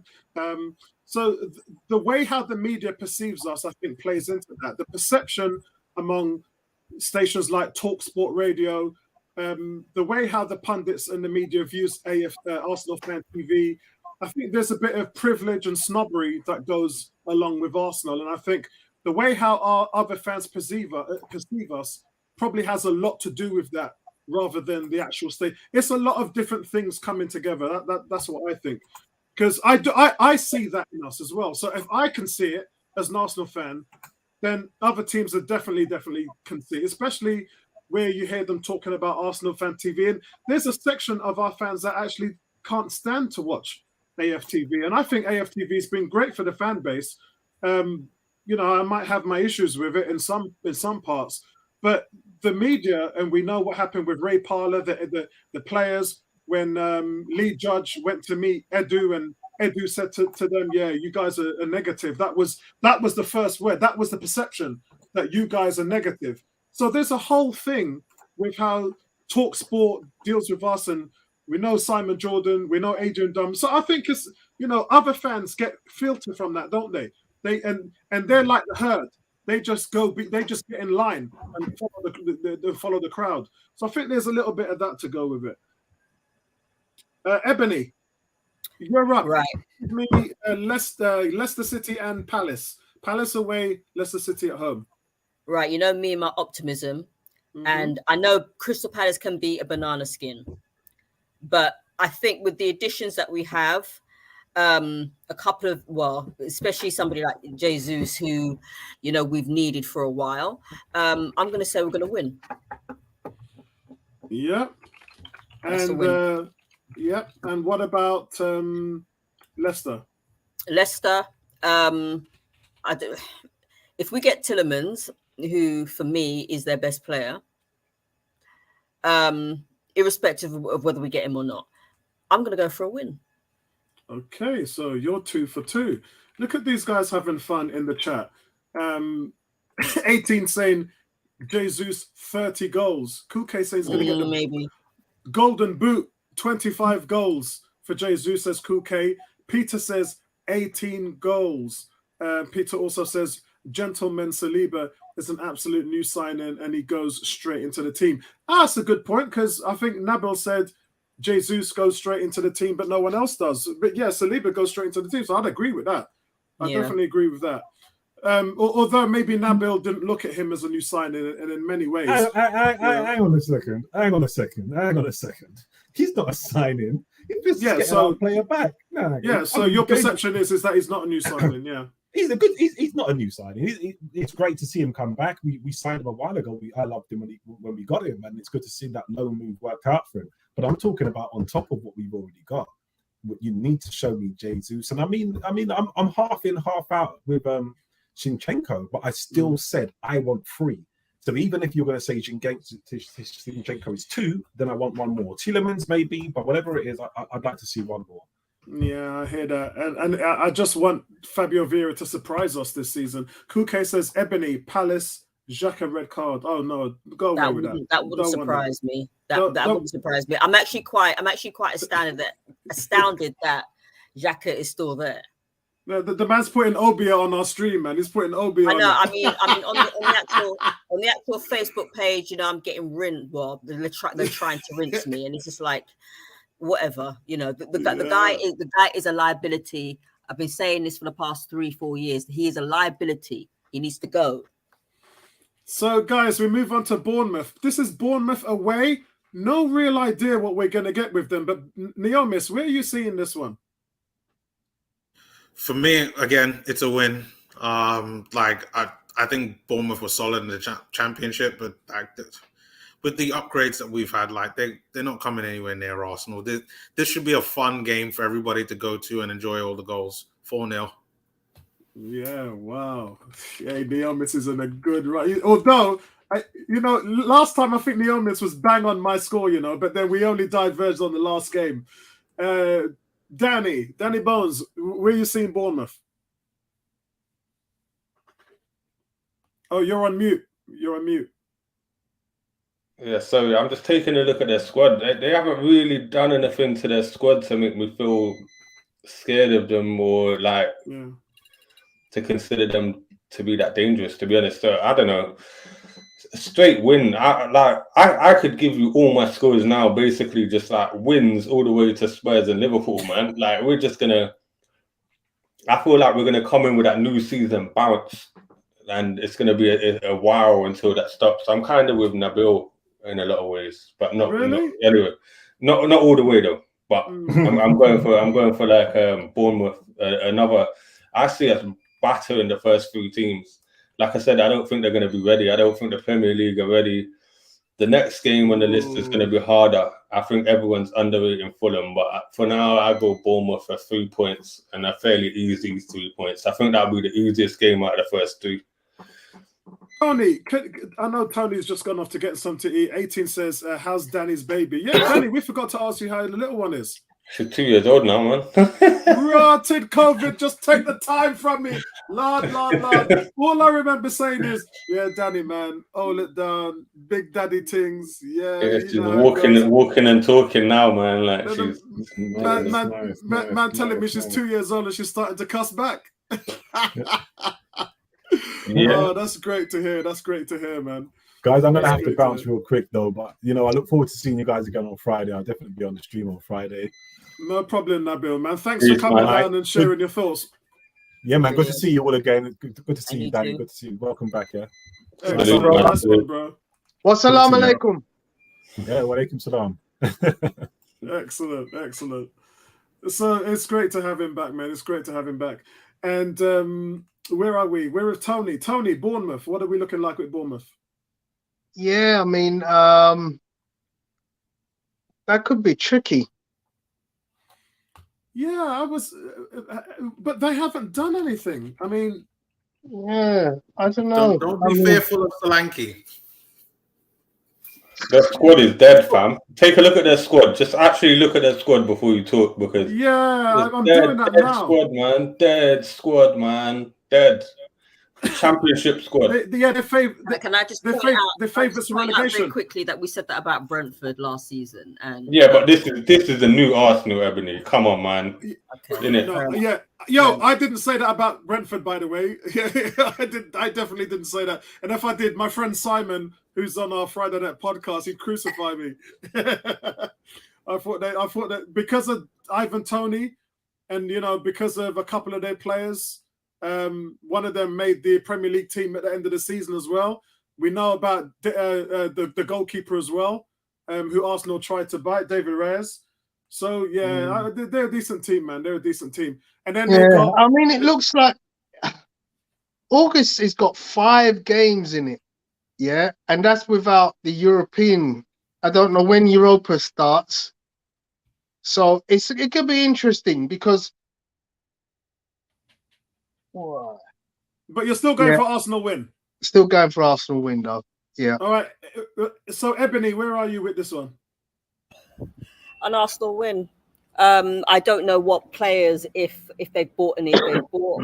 I don't know if they've strengthened. Nobody knows.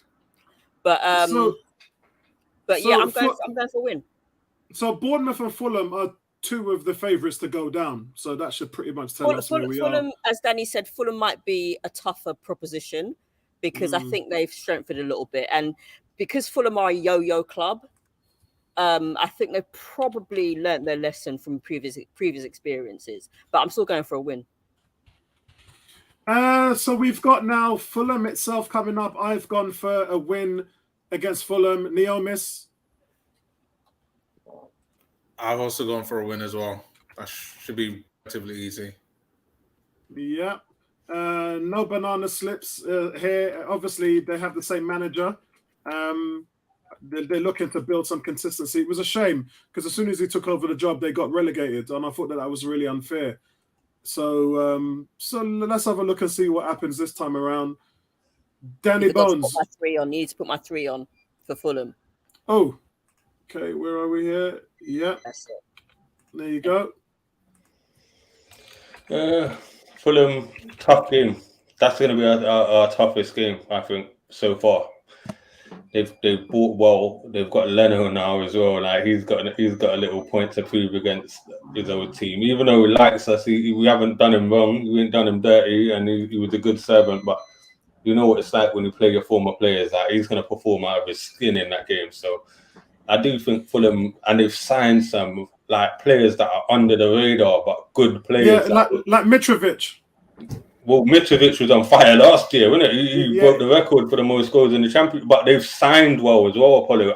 Like players that you won't have heard of, but have actually got really good reputations in Europe and stuff. So, and they're young as well and hungry. And last time Fulham came up, they signed badly, innit? They signed players like Seri and players that didn't really do the business for them. But this time, I feel like they've done well. I think it'll be a tougher game, but I still think we'll beat them fairly comfortably, so I go for winning that one as well. Yeah, because I think Scott, as I said, Scott Parker was in a difficult position because when he took them down, they were really relegated. So, but he spent that time to just build them back up, and now we're gonna. It's right there for them now. I look at them as another Leeds, as long as they can get their front line sorted. Tony, where do you see Fulham? Win. Win. Okay, so guys, this is where I think it's all going to start to go wrong. Aston Villa, as you guys know, came to the Emirates the year before and slapped us up.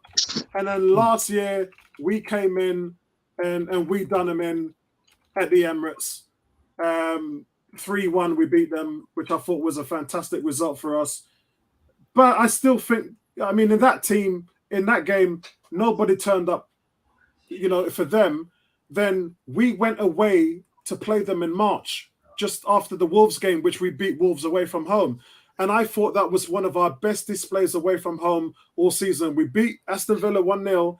And Steven Gerrard said after that game, he said we couldn't get anywhere near him. He said, Arsenal are just that good.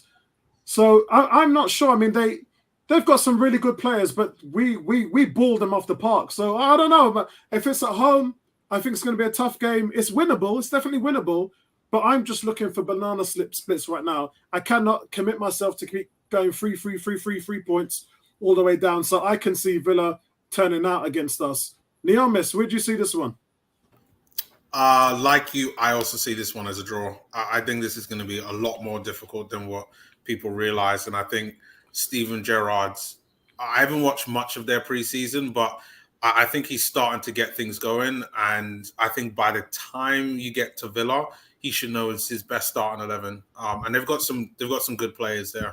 So that's why I think that one will be a lot tougher than all the other ones before then. Right, Danny, can you let me know your thoughts? And then Tony, go straight after him because I'm just going to go and get myself some champagne and I'll be back in a second. So my man runs, yeah? Just can't get myself some champagne, you know. What is it? Aston Villa? Yeah. We'll win that game. I think we'll win that game. But we'll, mate, I don't see it as tough as you, Neil, miss. I'll be honest with you. Really? Yeah. I don't think. Have they really improved in this window? Who have they bought? Well, maybe not in terms of buying players because they had. I can't remember their previous manager before they got in Gerrard, but like when we beat him, they had the previous guy, and then 2 games later he got the sack. But I think like over this past season, Gerrard has been trying to find a way to get them playing. For sure. And I mean, they got some good attacking players. Defensively, I'm not sure what they have. If they've still got Tyrone Mings, I think that's where they have be able to pull out a win. But they stripped him of the captaincy, didn't they? They took the captaincy away from him and gave it to who's that Scottish geezer they got? They gave it to that Scottish. Is it McGinn? McGinn, isn't it? They gave it to John McGinn. Yeah. Okay. So I don't see it as tough as you guys. I'll be honest with you. I think we'll beat Villa easily because. Yes, Gerrard is a good manager, but we don't discount the fact how much we've improved our squad. Our squad has improved immeasurably in this window, alongside people like Saliba coming back and stuff like that. So I think we're going to be so much better than even Arsenal fans realise, because a lot of Arsenal fans are still scarred by all the horrible stuff we've been through in the last few years. Yeah. But like I think we're going to be a lot better than people realise because Arteta's learning from his mistakes. Our squad's improving. All them young players we've got are a year older now, which is adding to our ability to perform. So I think Aston Villa is another 3 points. Apollo, I've got to leave in a minute. You know, can I just power through mine right now? Yep. You can power through yours. So Danny, so you've gone. What did you say? Villa, 3 points. Man United, this game is going to be a draw, I think, away. I can't give that 3 points. We're terrible at Old Trafford. Like we did well.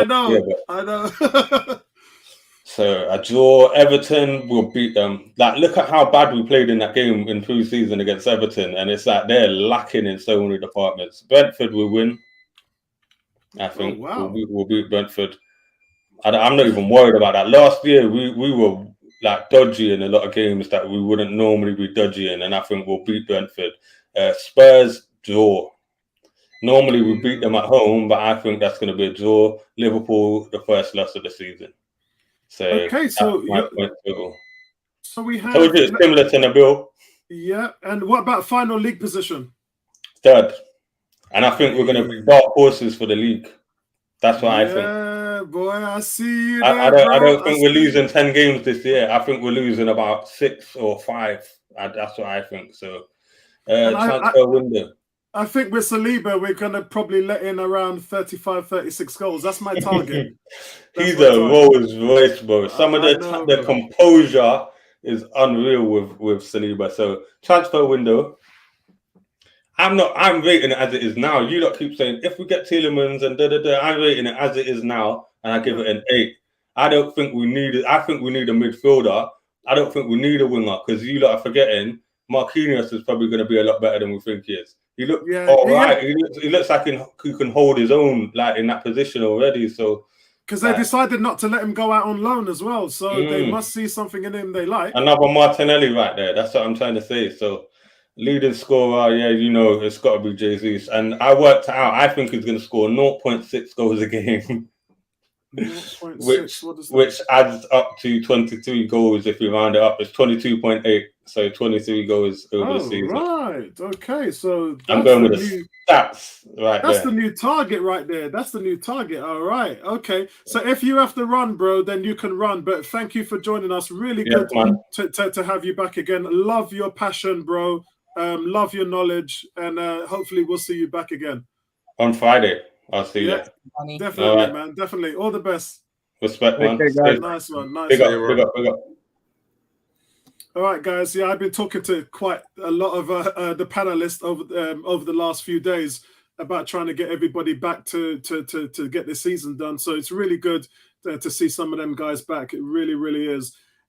So we are still on Aston Villa, aren't we? So Aston Villa, we've got Tony. Because it's a Wednesday game and it's 2 home games on the trot, so that's another win.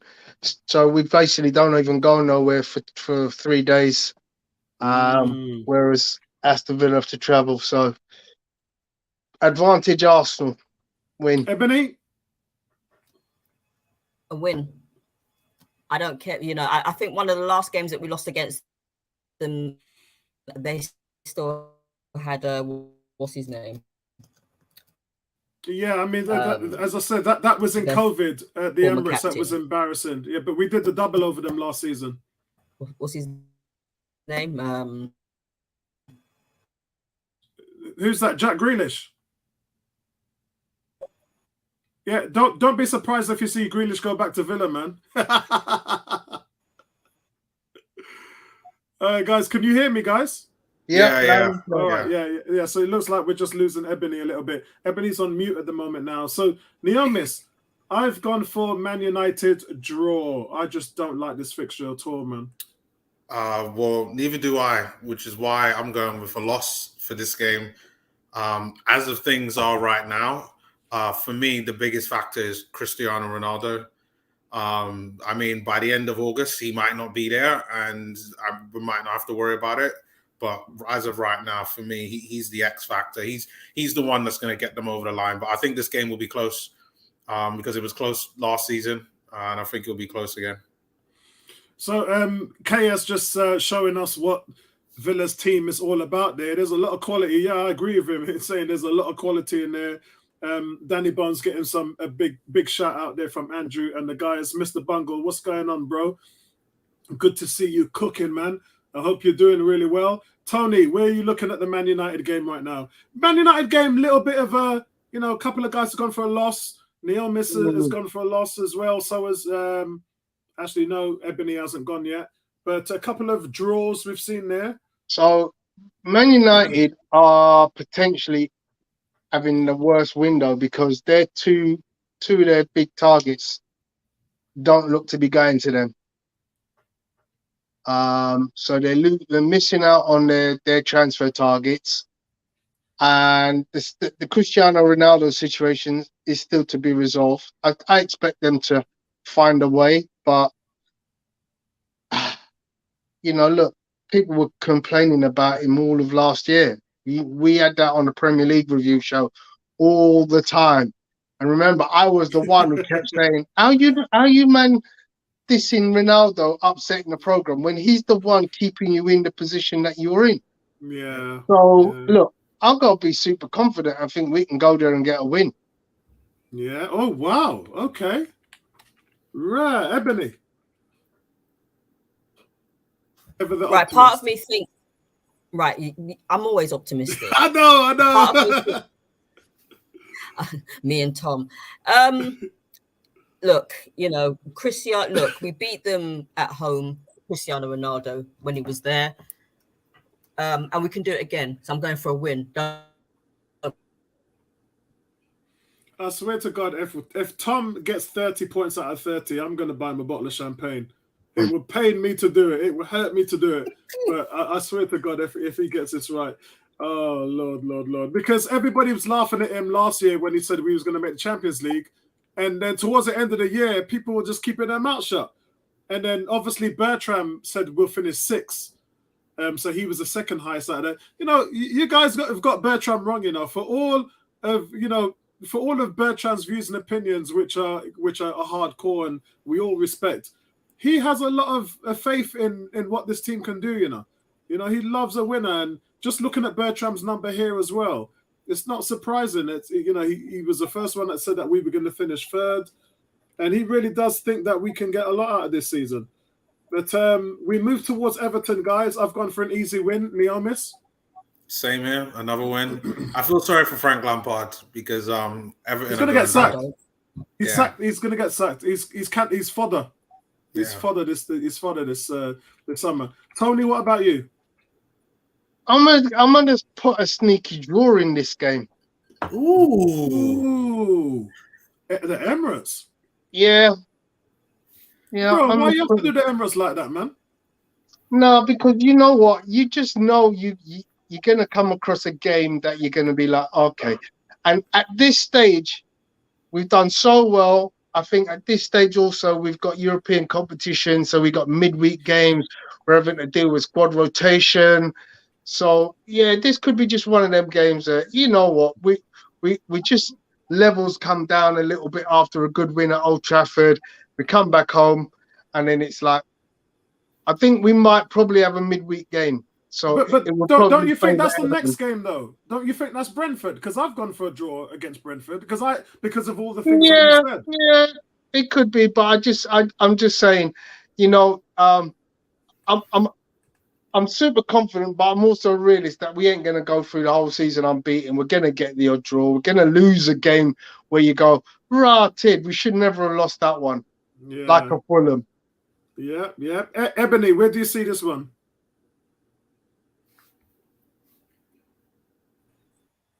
Everton. Yep. A win. Wow. So you're it's 3 man standing now. The African Guna and Tom are the only two that was. Is that right? Yeah, it is. Tony's fallen off there. Tony has submitted the draw. So there's only 3 in you now that is on for the for the maximum points. That's madness. Next one is Brentford, where I myself, guys, Brentford are a good outfit, man. As I said, they got David Reyes in goal. They got Pinnock, who made our all Premier League team last season. Mid games or no mid games, we're beating Everton. True, but the only thing that's wrong with the Brentford deal, guys, and this could be the defining factor in this season, and I'm talking to you, Naomis, is Christian Eriksen. They never lost with him playing last season. Yep. When Spurs went to play them, and Spurs were like, yeah, we're going to do you lot for the 4th spot, I said to them, no way are you going in there and beating Christian Eriksen. Not a chance. And they didn't. And look, like I said, they never lost when he played last season. Funny enough, he's gone to Man United. So there's us talking about Man United, and they've got Christian Eriksen. Yes. Wow, I forgot about that. Yes.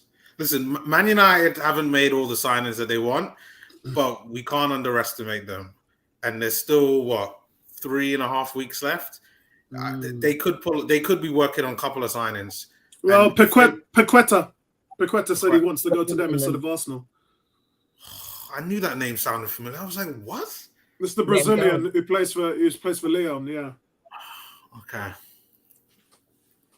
Well, so and he would make our team. He's a baller. If they get him, I'm so dead. If they get him, that would transform. Could you imagine him in the same team as Bruno Fernandes and Christian Eriksen? That midfield would be fire. Still lacking a little bit of steel though. yeah. But I'm just saying from an attacking perspective. It's Man United, man. Look, they're going to spend more money than anybody else because that's who they are. And if anything, they've let a team like Arsenal outspend them in the last 4 years. That's mad. You're Man United. You make more money in merchandising and all that other stuff than anybody else, and you're making teams come and outspend you. That's where I think something's wrong with them because it's almost as if they're not even trying anymore. I mean, the thing with Man United is, right, like, they're going through this weird transition where they're no longer the Man United of old. You know, it'd be 10 years at the end of the season that Sir Alex Ferguson would have left.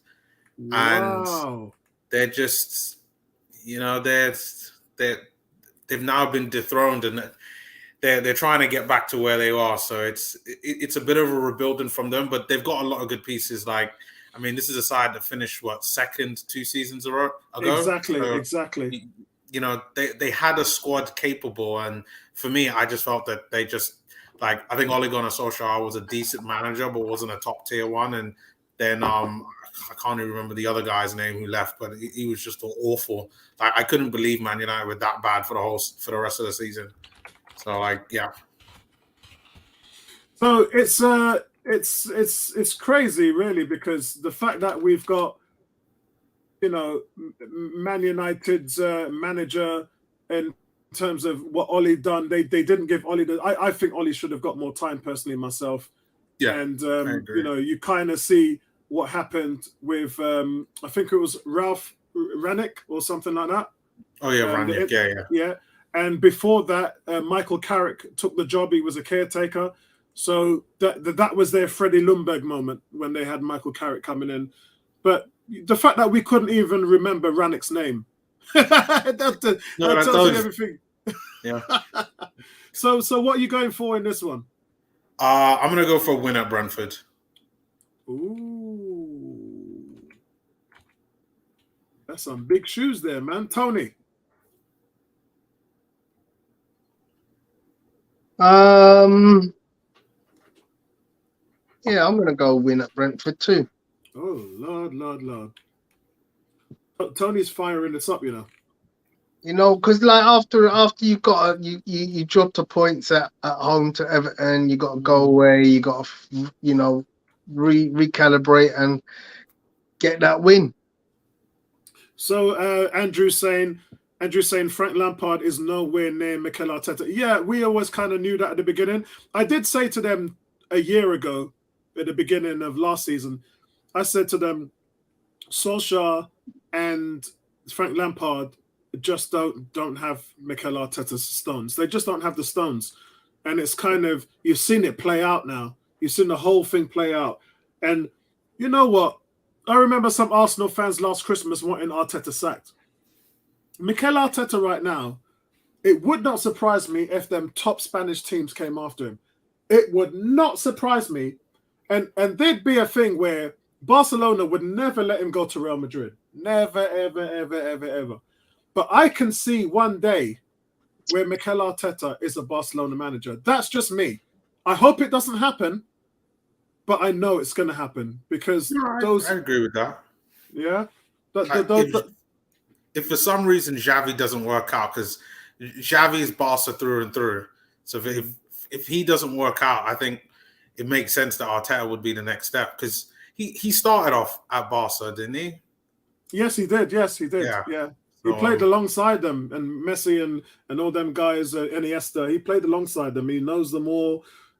His relationship with Pep started from there as well.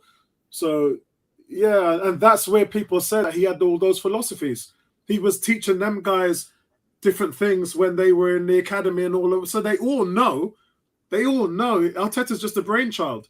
You just have a section of Arsenal fans that don't like the guy, and even if he wins, they're still going to be holding their, they're still going to be holding their on and saying, no, we're still not convinced. Arteta could win the league, get us in the Champions League, do whatever he wants, and he still won't bring those fans forward. So, Ebony, what's your thoughts against Brentford? I think we've learned our lesson from last season when they came up. And it is a tough place to go, but I think that I think from last season, considering that we just did not turn up whatsoever, and that was an away game, and the team that we have and the additions that we've got, it will be a win. Okay, a lot riding on that game. That is going to be a statement game for me. Out of all the games on this list, the statement game is Liverpool at home, to judge yourself, judge how far you've come as a team. And Brentford, where you had 9 players out, Balogun was only told that he was going to start 3 hours before the game. and he had never started a Premier League game before in his life. And he wasn't the only one. You know, you had a lot of young players there, Sambi and all them guys who had never started a Premier League game before because all of our players was out injured. So it is what it is. Peter says, up Gunners for life. Big shout out to you, Peter. I hope you're subscribed to the channel. I hope you're going to be along with us for our journey this season. Going to be a lot of fun here at 101 covering Arsenal. So we move over to the big two games.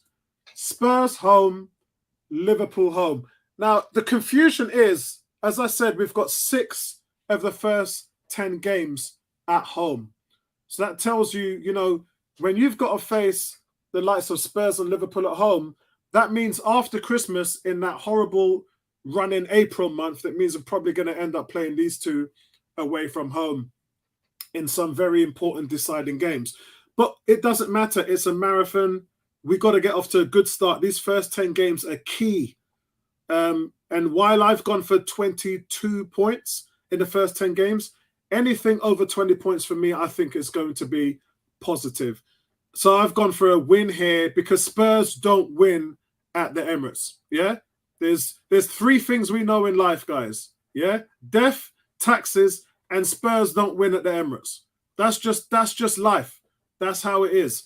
So I've gone for an Arsenal win. Neomis. Well, the change is about to come, like Sam Cook said, and unfortunately, I think this one is going to be a loss for Arsenal. Oh shit! Yeah, I listen. I like what Spurs have done in the summer transfer window, and they've got a very good manager. And even though I think it will be close, I think it'll be like a football classic. Yeah, I think Spurs will edge it. Okay, man. So I am. Wow. Okay. Wow. This isn't good, guys. Am I the only one giving us a win? No, I'm not. Lewis is, and so is Tom. Tony, will you lose your semblance against Spurs? Oh my! You know what? Spurs have done well in the market. But it's Spurs, man. So are you guys telling me Spurs are going to finish third? So let me tell you something.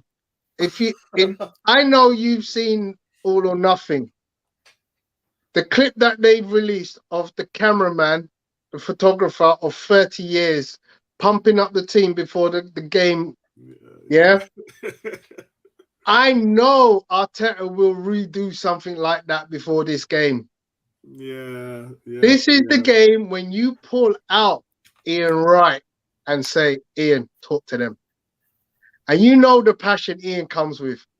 Or you pull out Thierry and you say, Thierry, talk to them. And you know how passionate Thierry is about Spurs. Yeah? Or you bring in Robert Perez and you say, Robert, talk to them. He says, that team there, I had their number. And we're never going to... Listen, Arsenal, butter Spurs! And we just go on again. Come on, you Gunners. See, that's my man throwing down right there. 3 points. That's what I'm talking about. Ebony, don't let me down, darling. Don't let me down, Ebony. Don't let me down. Don't let me down, man. Nervous, I love you. But for this moment, right? Don't take this the wrong way. Your breath stinks. Listen. Listen, I know you guys are going with your heart right now. I know where you're going. I know. Listen. Pains me. Listen. Why did Neomis do it though? I gotta know. There must have been a reason. There must have been a reason. Every Arsenal player, even have a conversation with Jack Wilshere, right? Any Arsenal player who's ever played in a North London derby will tell you it's not the overall game that's going to win you the Premiership, but it is that game that matters. We're winning this, and it's at home. Conte or no Conte, we're winning this. So, Ebony, you are 27 points out of 27 points. You're on the Tom Aston ting right now. GK in the house. What's going on, my man? GK, what's happening, bro? Hope you're doing good.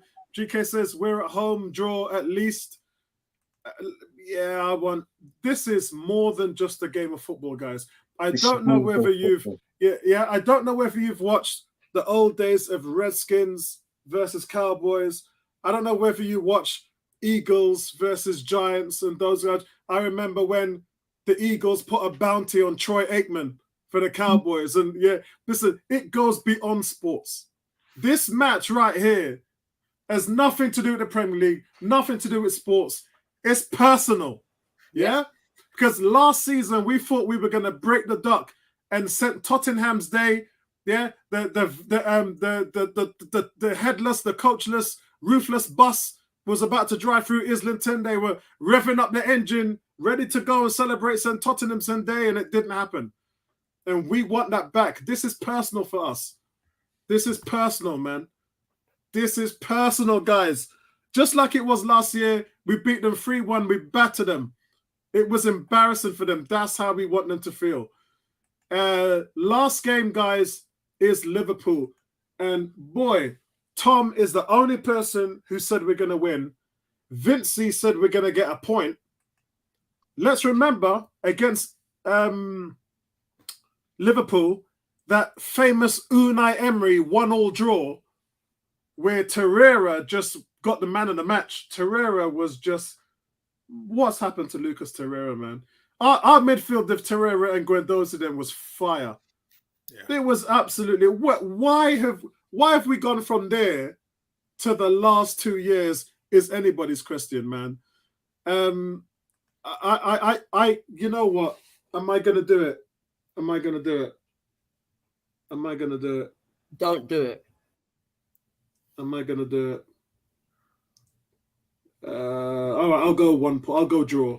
I'll go draw. I'm going to go for a draw. Because to me, guys, that's the statement. That's the game that is going to tell everybody whether all these things that we're dreaming of and hoping for and thinking of is a reality. This is the game that is going to judge you. Don't judge yourself on Spurs because we beat them all the time at the Emirates. Liverpool and Manchester City is the teams that we need to judge ourselves by. Spurs got points from Liverpool last season, and Spurs have beaten Man City 4 times in the last 6 games. Now, we lose an average of 3 points when we play Liverpool and Man City, which means that they are guaranteed to beat us 3-0, 4-1, or 5-2, or whatever. The average score between us and those teams have been a factor of 3. So that's how bad we are. And for me, this is the game. And I'm so glad it's at the Emirates. But I'm changing my score. I'm going for a draw. Niamis. So I'm going to be the Debbie Downer for this one. And for me, it's going to be a loss. Well, I'm not going to blame you for that one. This is a lot. It's going to be a close one. I think Arsenal will lose 2-1. I think that we're going to be competitive. Yeah, for me, it's like Liverpool are going for the league. It's a tough one. Apollo, when you mentioned Man United was going to be start of the rocky ones, like I agree, and my scores reflect that. Like even when you look at the ones after that, like after Liverpool, there's Leeds, Man City, Southampton, Forest, and Chelsea. I know they're not on the list, but that's the time of where Arsenal will be tested. Yeah, I mean, like I said, man, it's this is where we have to be judged by, guys. And you know, GK saying I rate Conte highly. Peter saying, please, all my fellow Gunners, hit the like button, guys. Got only for people watching. And remember, guys, hitting the like button doesn't cost you anything. But what it does is it pushes the algorithm of this channel to all the other Arsenal fans out there. That's how YouTube works. There's 3 things you guys can do to help the channel. Obviously, first thing is donate to the channel. When you see the love heart on all my videos, that says, it says, what does the love heart say? I can't remember. But the love heart says something like thanks. Yeah, that's it. The love heart says thanks, and that allows you to donate anything from £2 upwards. The other thing is obviously when you watch my videos, the adverts that run on the videos, that's how the channel is monetized. And then just spreading the word and sharing the love and hitting the like button. And that doesn't cost you anything at all. Neither does watching the videos for the adverts and things like that. So, yeah, everything is appreciated, guys. But, you know, we do our part up here, guys. You do your part down there. So much appreciated to all of you guys. Kez, big shout out to you, Kez. Kez says, we aren't losing to Spurs at home. They need to take the pain of losing 4th place out on to yes, we do. That's it for us. GK says, how you doing, Apollo, on the family on the show? We're all doing good, man. We're all doing good. He says 4-2 at home to Spurs. Cool K saying, Neomis is playing sourpuss tonight. I miss him on the streams, but he's killing us tonight. Peter says, bro, come this season, Arsenal would beat City home and away and draw Liverpool. If that is the case, then we are going to finish higher than 4th place. Yeah, that's how it is. Because no way Spurs should have finished on the top 4. The fact that they went on and drawed with Liverpool and then beat Man City in that final run, that's 4 points that this team managed to get out of thin air. And that's kind of where 4th place was for them. But yeah, man, that's how it is. So we are, and still at Liverpool. Neomis, you're going to go for Liverpool? Loss. Okay. Danny went for a loss. Nabil went for a loss. Bertrand went for a loss. Tony, the only person is me, Vincey, and Tom are the only people that have given any chance of getting points from them. Where you see this one?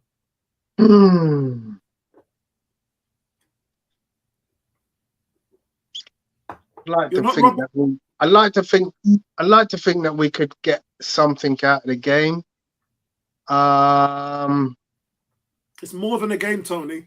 Yeah, I'm going to go with a draw. I think a 2-2 draw. Nice. This is one of them season-defining moments. You know, you get a draw against Liverpool, and everybody takes notice. Nice. I totally agree. Ebony, do you agree? If we're really on 28 points as I predicted, then we're top of the league. Literally, yeah, exactly. Because at some point, Liverpool is probably going to be on the similar run. So is Man City. So it's a toss-up. If you get some points from Liverpool, you might be 1st or 2nd. Yeah. That's a good shot. That's a good shot, Ebony. Right. I'm hoping that lessons were learned from last season, where Liverpool just battered us from pillar to post at home and away.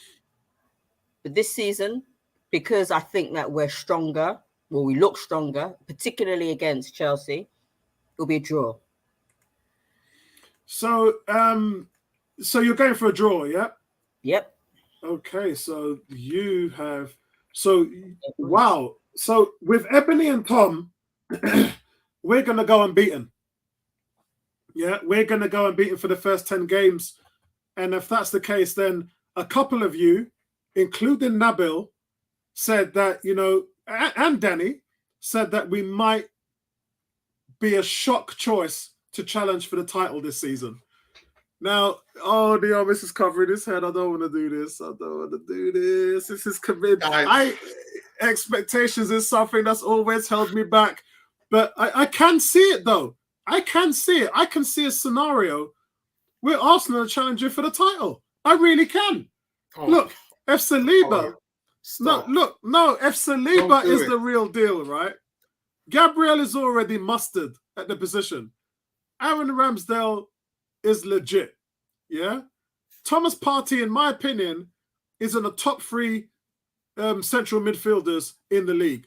The only reason why he's not number 1 is because of injuries, and he just hasn't put enough time in. He hasn't put the man hours in, yeah? Jesus, I think, is going to challenge for the Golden Boot. I think Jesus is unplayable. That's just my opinion. if you put Nketiah in with him, then you're just causing all kinds of problems because you can't guard both. You can't. And me personally, I would love to see Jesus out left, and I would like to see Nketiah on top.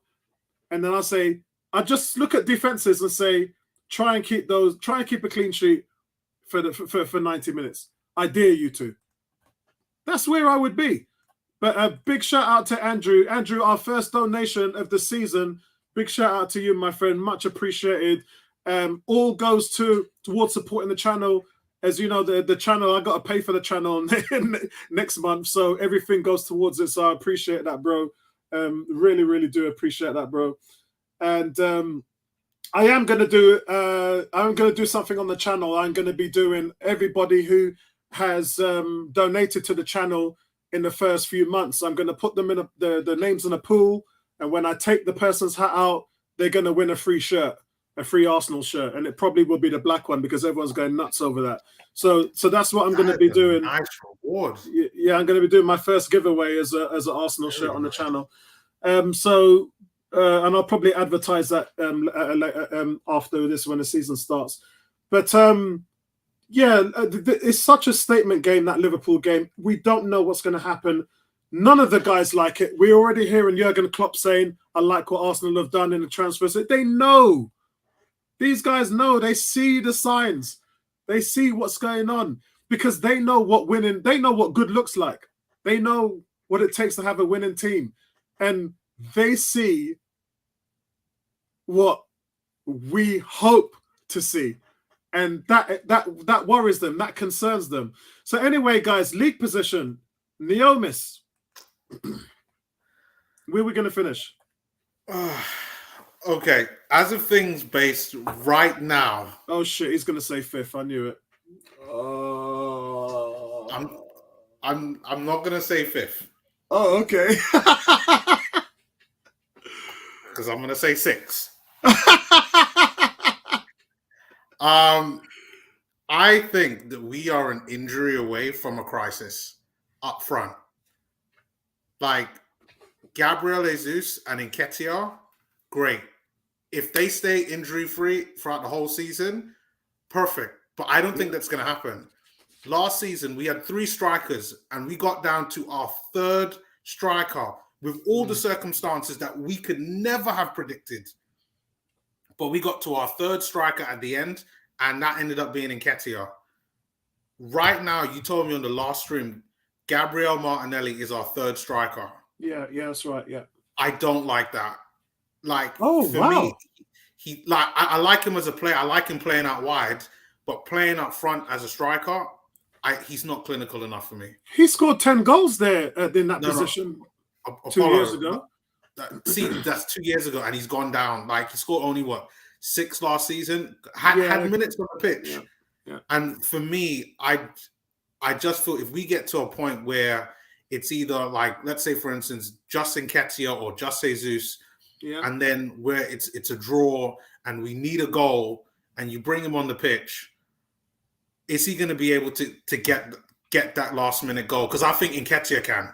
I've seen Nketiah can. 2 seasons ago, Nketiah came up on the pitch against Fulham. We were drawing, scored in the last minute of the game. We got the 3 points. That's right, yeah. And he earned the draw against West Ham when we were losing 1-0, and he scored He's Nketiah's done his thing. He's earned his stripes.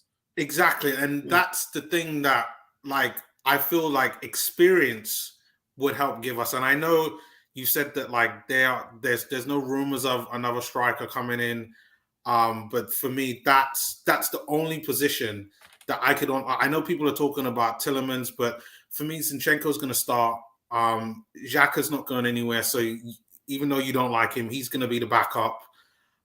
You could play Smith Rowe in the 8. You got was it Vieira that could play there as well. So for me, I'm not concerned with central midfield, but it's up front as a striker. But for me, I've always said at the start of this season, we are a little bit back at square one, but we do now have a squad that could compete on all fronts. And that's why I think we're going to win the Europa League. Yeah, I think you winning the Europa League is definitely. We got another donation. Thanks, 1818 says he just put £10 in the PayPal. I appreciate that, bro. Really, really do. So Good little numbers from you guys today, and just goes to show how much love and support that the channel gets. And I really do appreciate it, guys. You know how much I've been fighting to build this community. YouTube over 3 years, Facebook now 9 years. 101's been going. So yeah, I really do appreciate the love from you guys. It means a lot. It shows me that you care. You know, we care. That's why we're here doing what we're doing. So much appreciated. Peter saying Arsenal will finish second this season. Liverpool will finish first. Wow, that's a good shot. That might be tomorrow night. By the way, guys, we're doing the Premier League predictions, and so we'll be talking about who's going to win the league. And I think that is pretty much where I see it at the moment, depending on how we do in the first 10 games, of course. So where are you going, Neon Miss, for the season? I'll stick with 6. 6. Okay, that's worse than this season. So who's going to finish 5th? United. Chelsea. So who's going to be in the top 4 then? United 4th, Spurs 3rd. Wow. Liverpool, City 2nd, Liverpool to win. Oh wow, United, man. That would be good news to their fans because they're in all kinds of thing at the moment. But they've secretly got some players. Like I said, if they get Paqueta, that's going to change everything. Tony, where do you see us finishing? Oh, you're on mute, Tony. Yeah, you're on mute, Tony. You're on mute. Yeah. Yeah, sorry. So I just seen a tweet from Brighton and Hove Albion to say that the Cucurella deal is not done. They haven't made an agreement with any club. So that is some shocking news because Chelsea fans probably all wetting themselves now. And as I said, I don't really understand why they would want him anyway. As a backup to Reece James for 50 million. What? Are you mad? Yeah. They could have got Cedric for 25.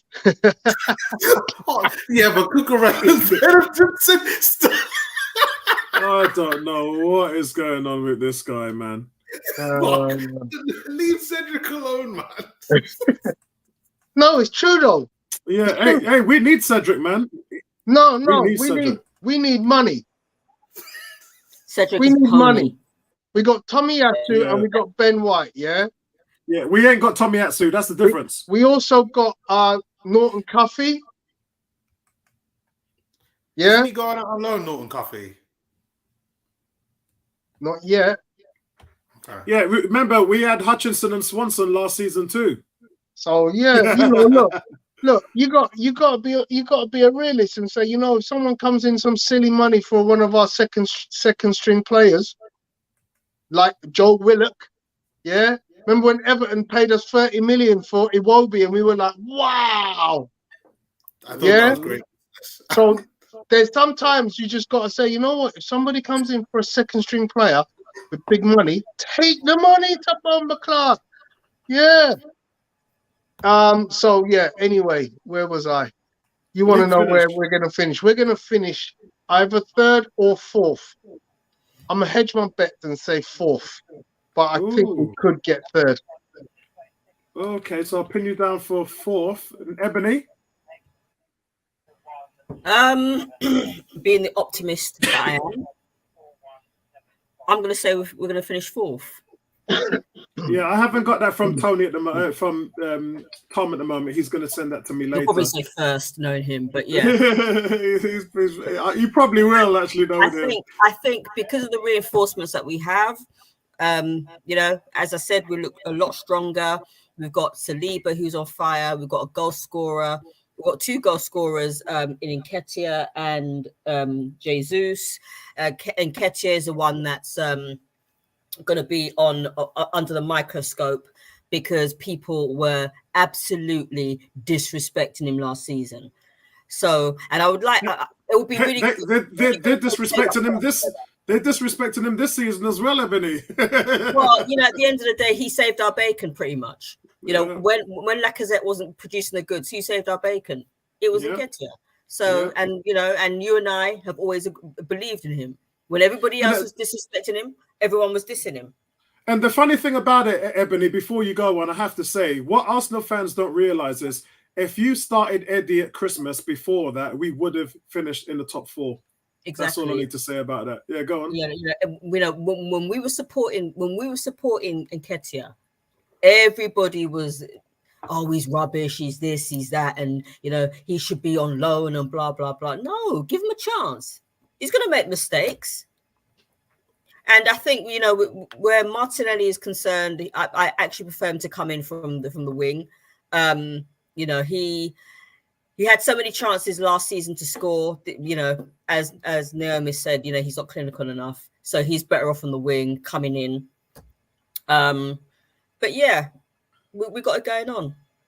Yeah, I have to say, I do like Martinelli. I'm a big Martinelli fan, but he had his chance last season, and I'm a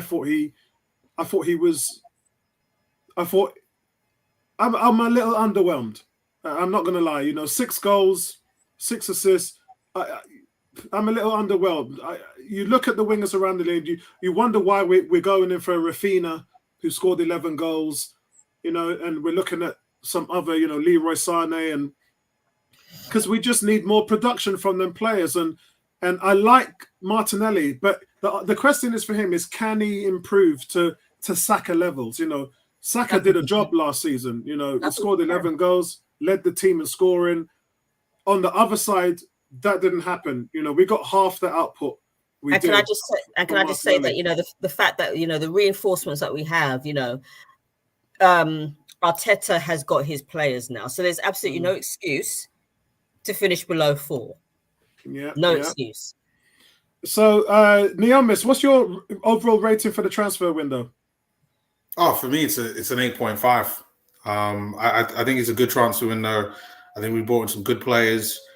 I think overall, I think we need to sell a lot. Mm-hmm. But overall, very good transfer window. And how many goals is Jesus going to score? 20. Okay, so you're going for 20. That's a magic number right there. That we call that the Thierry Henry number. Where Thierry says you ain't winning no league unless you get a striker who could score 20 goals. Something that Giroud wasn't great at, Lacazette wasn't great at that.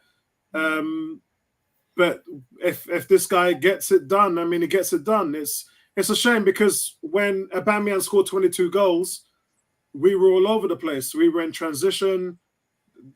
Emery lost the team, and we just didn't have a full team at that point. So it's a real shame that once Arteta came in, Aubameyang just fell off a mountain there. Tony, transfer window rating and how many goals is Jesus going to get? So the transfer window rating is 7. Look, the positive is very positive, but the negative is very negative. We have got still way too much junk in the trunk, and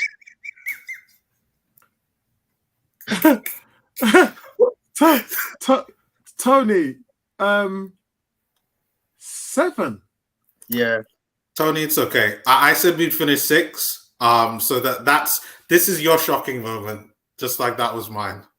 Okay, all right. Let's run with it. Let's run with it. Yeah, go on, Tony. Yeah. So look, a transfer window when you spend 150 million and you recoup 10 is a false economy. How many years have we ever done that kind of business? Even last year we still managed to get Joe Willokoff and get money. But that's not their fault. They're trying to get rid of players. What do you mean it's not their fault? Whose fault is it? It's the people who bought these players and signed them to contracts. It's not their fault. Apollo, stop being negative.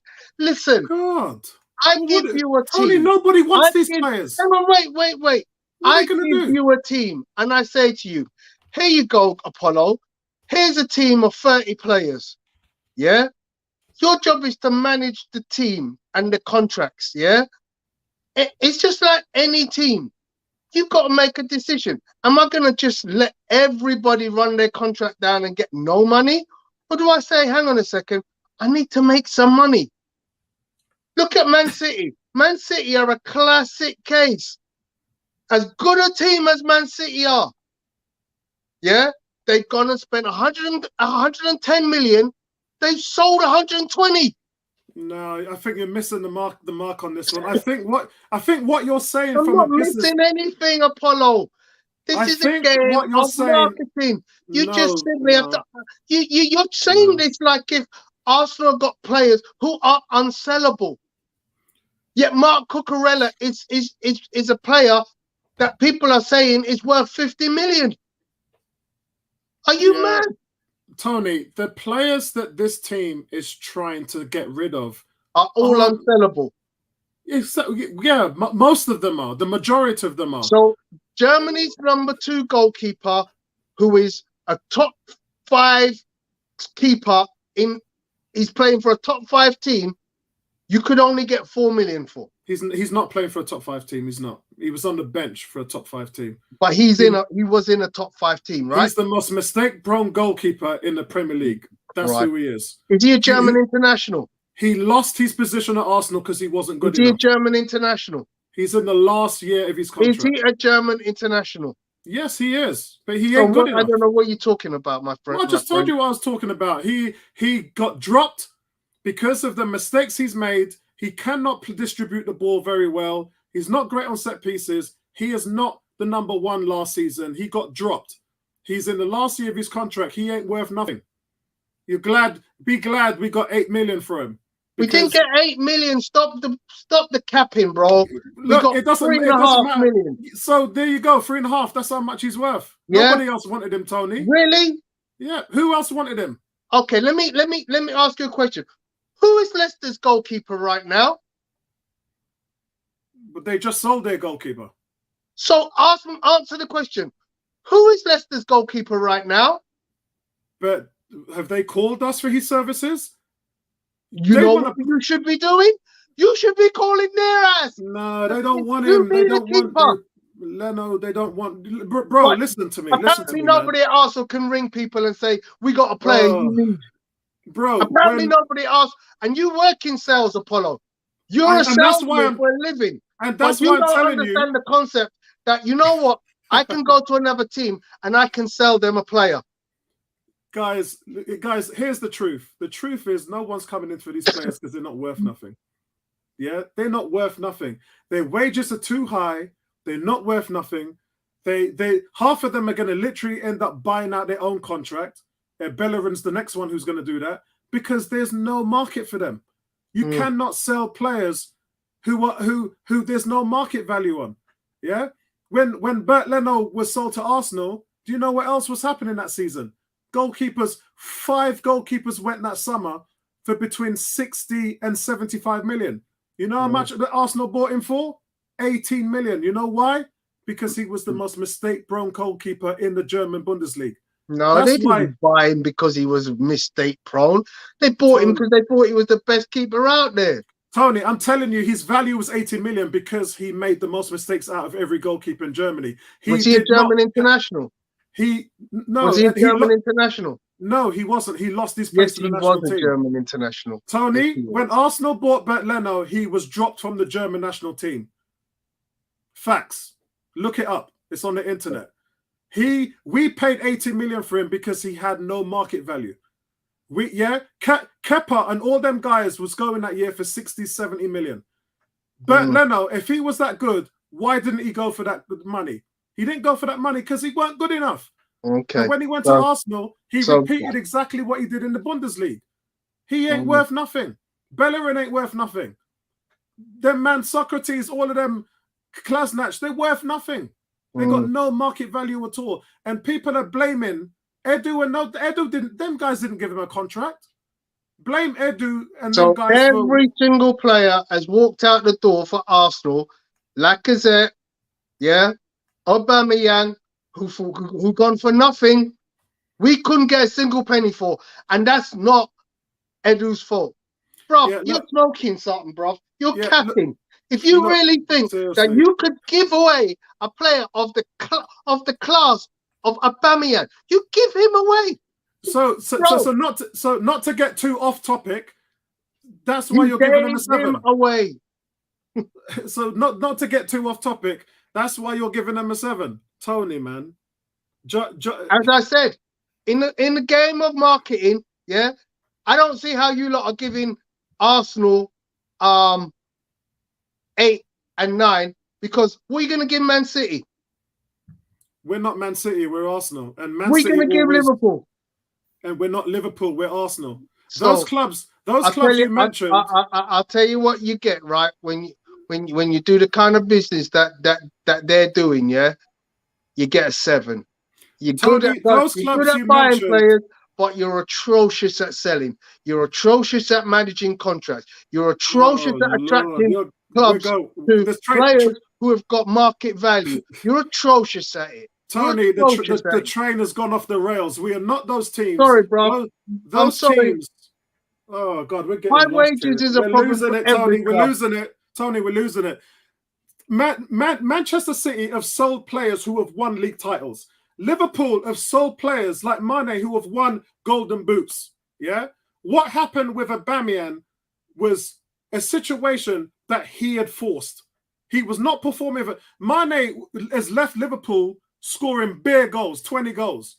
Do you think Daniel Levy would have let Aubameyang go for 0 money? Yeah, I don't see it. I don't see it. Right, guys, we don't want to get. Go on, tell me. Do you think Daniel Levy would have let Aubameyang go for 0 money?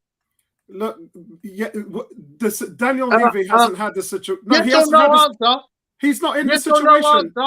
No, because Daniel Levy doesn't have a striker who scored 4 goals for him in 18 games. What's your answer? Yes or no? Would Daniel Levy sell Aubameyang for 0 money? No, yes or no, bro? If Harry Kane, if Spurs had a striker, no, you're coming up with yes, because you got to compare apples with apples. You're talking about Daniel Levy, who has the two players he has just broken a Premier League record for goals scored as a tandem forward front. And you're comparing him to a guy who couldn't hit a barn door and scored 4 goals last season. Come on, man. Come on. Look, we're going off tangent, Tony. Okay. We're starting to lose the stream a little bit. Go ahead. So guys, so Tony's giving them a 7, which again you have to judge. Ebony, transfer window. When you've done your business, how much you've spent, what type of players you bought in, what's in your opinion, where do you think Arsenal have come this season, considering what they bought, the time that they bought those players in terms of fitting into the system pre-season, not lastminute.com business. What would you say about Arsenal this summer? I think for me personally, this year's transfer window is a hell of a lot better than last year. Last year's was good. It was okay, but considering who we've got this year, players that I would never have thought that we'd get. I'd say an 8. I'd also say that there's still some dead wood that needs to be gotten rid of as well. Right. But then also, when you get rid of dead wood, you've got to replace that as well. But I'll give it. But based on all the criteria that you've given, I'll give it an 8. So the dead wood. So Torreira at the moment he's in talks. I don't know. Right. Yeah, and that I don't even know what's going on with the language barrier there. He already said he wanted to play in Italy, so him going there doesn't make any sense. Pepe looks like he's going to stay. I'm happy for that. Yeah, Maitland-Niles, no heads up on him whatsoever. Bellerin looks like he's going to buy it. Bellerin looks like he's going to bite his contract. He definitely isn't going to stay. He wants to go back to Betis. Pablo Mari's had 3 teams that have come in for him. None of them have put up 10 million. Bert Leno's gone. Reece Nelson's going to stay. So there's probably Mari, Maitland-Niles, Bellerin, Pepe still out there, and Torres. So there's still 5 players. Out of that lot, I'd love to see Maitland-Niles stay. Because Why? I think he's a good player. I think he's a very good utility player. To play where? Anywhere. Right back. Yeah, anywhere. Anywhere. Right back, central midfield. He ain't gonna play right back. He ain't gonna play centre. You got to be honest and say, what position do you think he could play? I think he can play anywhere in defence. Personally, I especially think- right back. What above all the defenders we have? But got you got to plethora. remember. Yeah, but you got to remember we tend to have a lot of injuries at the back. Do we? Yeah, We Yeah. do. We we do. do. We He's a have good right back. Every single season, there's always a defensive injury, and if you don't have a backup, Did we're you in forget trouble. we got Rob Holding? Did you forget we got Ben White? Both you of them forget have we played. got I like Cedric? Ben White. Did Yeah, you both forget of them we have played got right back. Zinchenko? Both of them have played right back. It's like all the positions that you're talking about have a backup player better Yeah, but- than Ainsley Yeah, Maitland-Niles. but then what happens when the backup player gets injured? And that's a position that we've been in before. I think Niles is like Pepe, So we where have- you know, we have three right it's backs. just not going to work out. I think We have you just three know right it's not going to backs. work out. We got 2 left backs, yeah, and we got 4 centre backs, 5 centre backs. Put him at left back then. Yeah, I You're think smoking. it would be. You're I think smoking. right. I think it's right back, but I just think Arteta doesn't We got see 3 him of as a them right better back than now. him. I still say keep him because whenever he's come on and he's been asked to do a job, he's done it. So Tony and Ebony, how many goals do you think Jesus is going to score this season? 20. I think with regards to who's going to be the leading scorer, it's for me. It's going to be a toss between Jesus and not Niles, and Ketia. Yeah, that's hopefully if Nketiah gets the game time. We really don't know how this is going to play out. Philip says, I like Niles, but he has to go. Yeah, when I look at Niles and Pepe, as much as I love them, those are players that just want to move on. The difference is you can move Niles on because he's not going to cost another team a lot of money. But Pepe is just like, no one's going to give him 140 grand a week. And I don't know what's going to happen there. He's going to stay at Arsenal. I can't see a situation where Pepe moves on. Tony, how many goals is Jesus going to score next season? 21. Ooh, nice. And But guys, when we say goals, right? Sorry, Apollo. When we say, are we talking goals across all competitions or Premier Premier League. League goal? yeah, I normally talk about goals competition, but this is just Okay. really solely for the Premier League, because when you look at other competitions, is he really going to start?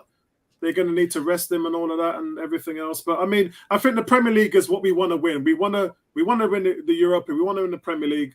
So I think this is just for Premier League right now. Okay, then can I change mine then? Because I'll change mine to 17. Ooh. No, sorry, 16. Because for instance, I don't think he should be starting in the group stages of the Europa League. I think that should be Nketiah. And I know in the group stages, he'll probably rack up a ton of goals if you just let him. It'll be like preseason for him all over again. But I think Premier League, I think overall he'll get 20 goals and about 12 assists this season. Wow. I think he's going to be fundamental to goals and creativity. Do you think that Jesus will come on in Europa? Yeah, probably. Yeah, I think. Yeah. He will. We'll see. This is the thing where Martinelli could be getting a chance, like in the group stages at the very least. Like after the group stages in like February, March, then yeah. But so, guys, listen. We've completed our list. I'm going to put the list on Twitter. I'm going to put it on Facebook, and I'll put it on YouTube as well. And it's always fun doing this. It really is. And we'll just have to see. We'll come back to it after 10 weeks, and we'll review who got close. Because the numbers actually are quite consistent. The numbers. I'm shocked tonight. I'm 20 points. Neomis is 17, Danny's 23, Nabal's 23, Bertram's 23, Tony's 26, the African Gooner's 25, Ebony is 28, Lewis is 23, Vincey's 20, Tom's 30. there's only one person that is lower than 20, and that's Neomis. And I actually remember that last year I said 17, and I kind of got it bang on. The season before I said 12, and we had 13, so I was only out by 1. So it's not bad. It's not bad. I can't even remember It's what I not did bad. last season. I think last season I put the first 10 games lower, like 13 or something like that. So guys, look, the last thing that I kind of wanted to say, first of all, thank you guys for giving your thoughts and opinions. Can you still hear me? Because I'm having some beeping going on here, and I think it's my... Fine. You can't hear me. I can hear you fine. Right. Can you hear me now? Yeah. Right. You can hear me. Yeah. All right. But I can't hear you at the moment, so hold on. Oh. Right. Okay. Let's try this. Right. Okay. Yeah, I should be able to hear you now, guys. I should be able to hear you now. So, you can still hear me though, right? Yeah. Okay. Good. So, guys, I think overall, I just want to say, could you imagine if Arsene Wenger had the kind of money to spend that this team is spending now? But the thing is though, Arsene Wenger. Oh my God! As much as I loved and still do, loved Arsene Wenger as manager, there were times when he just would not spend that money. He wouldn't have spent the money that Arteta has spent this season. He would have actually gone for players of Xhaka's ilk. He wouldn't have pushed the boat out. And that was proven in the last 10 years of his tenure. But do you think that Eddie would have still been there if Wenger was there? Because, like, maybe if Eddie had been there whilst Wenger was there, he would have had a bit of help to kind of buy certain players, bring in certain players. I don't know. I just think that, there was part of Wenger that, because he had the autonomy when it came to buying players. So, would he have taken advice? I don't know. You're on mute, Apollo. Can you guys hear me now? Yeah. I can hear you loud and clear. Right, can you hear me, guys? Sorry, my headset's on, so loud and clear. I can't hear what you're saying. So, guys, listen. But you can hear me talk, right? Yeah. Okay. For some reason, my headset's gone. It's not coming back. So, guys, listen. That's it for tonight. We are going to be back tomorrow with our Premier League show at 9 o'clock, and then we're going to talk about who we think is going to win the league and our top 4. And we might do Golden Boot then as well. But that's going to be a lot of fun. And then Friday, Tony will hopefully be able to get the game going.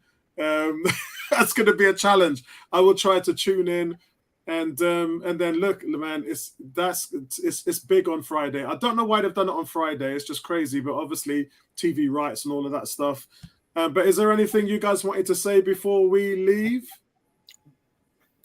I am very optimistic about this season. Yeah, because I can't hear anything anyway, so I don't know what's going on with my headphones tonight. But that's it from us, guys. Listen, we'll see you back with us tomorrow, and then Friday night with the game, and we'll speak to you in the next one. Nice one, guys. Peace.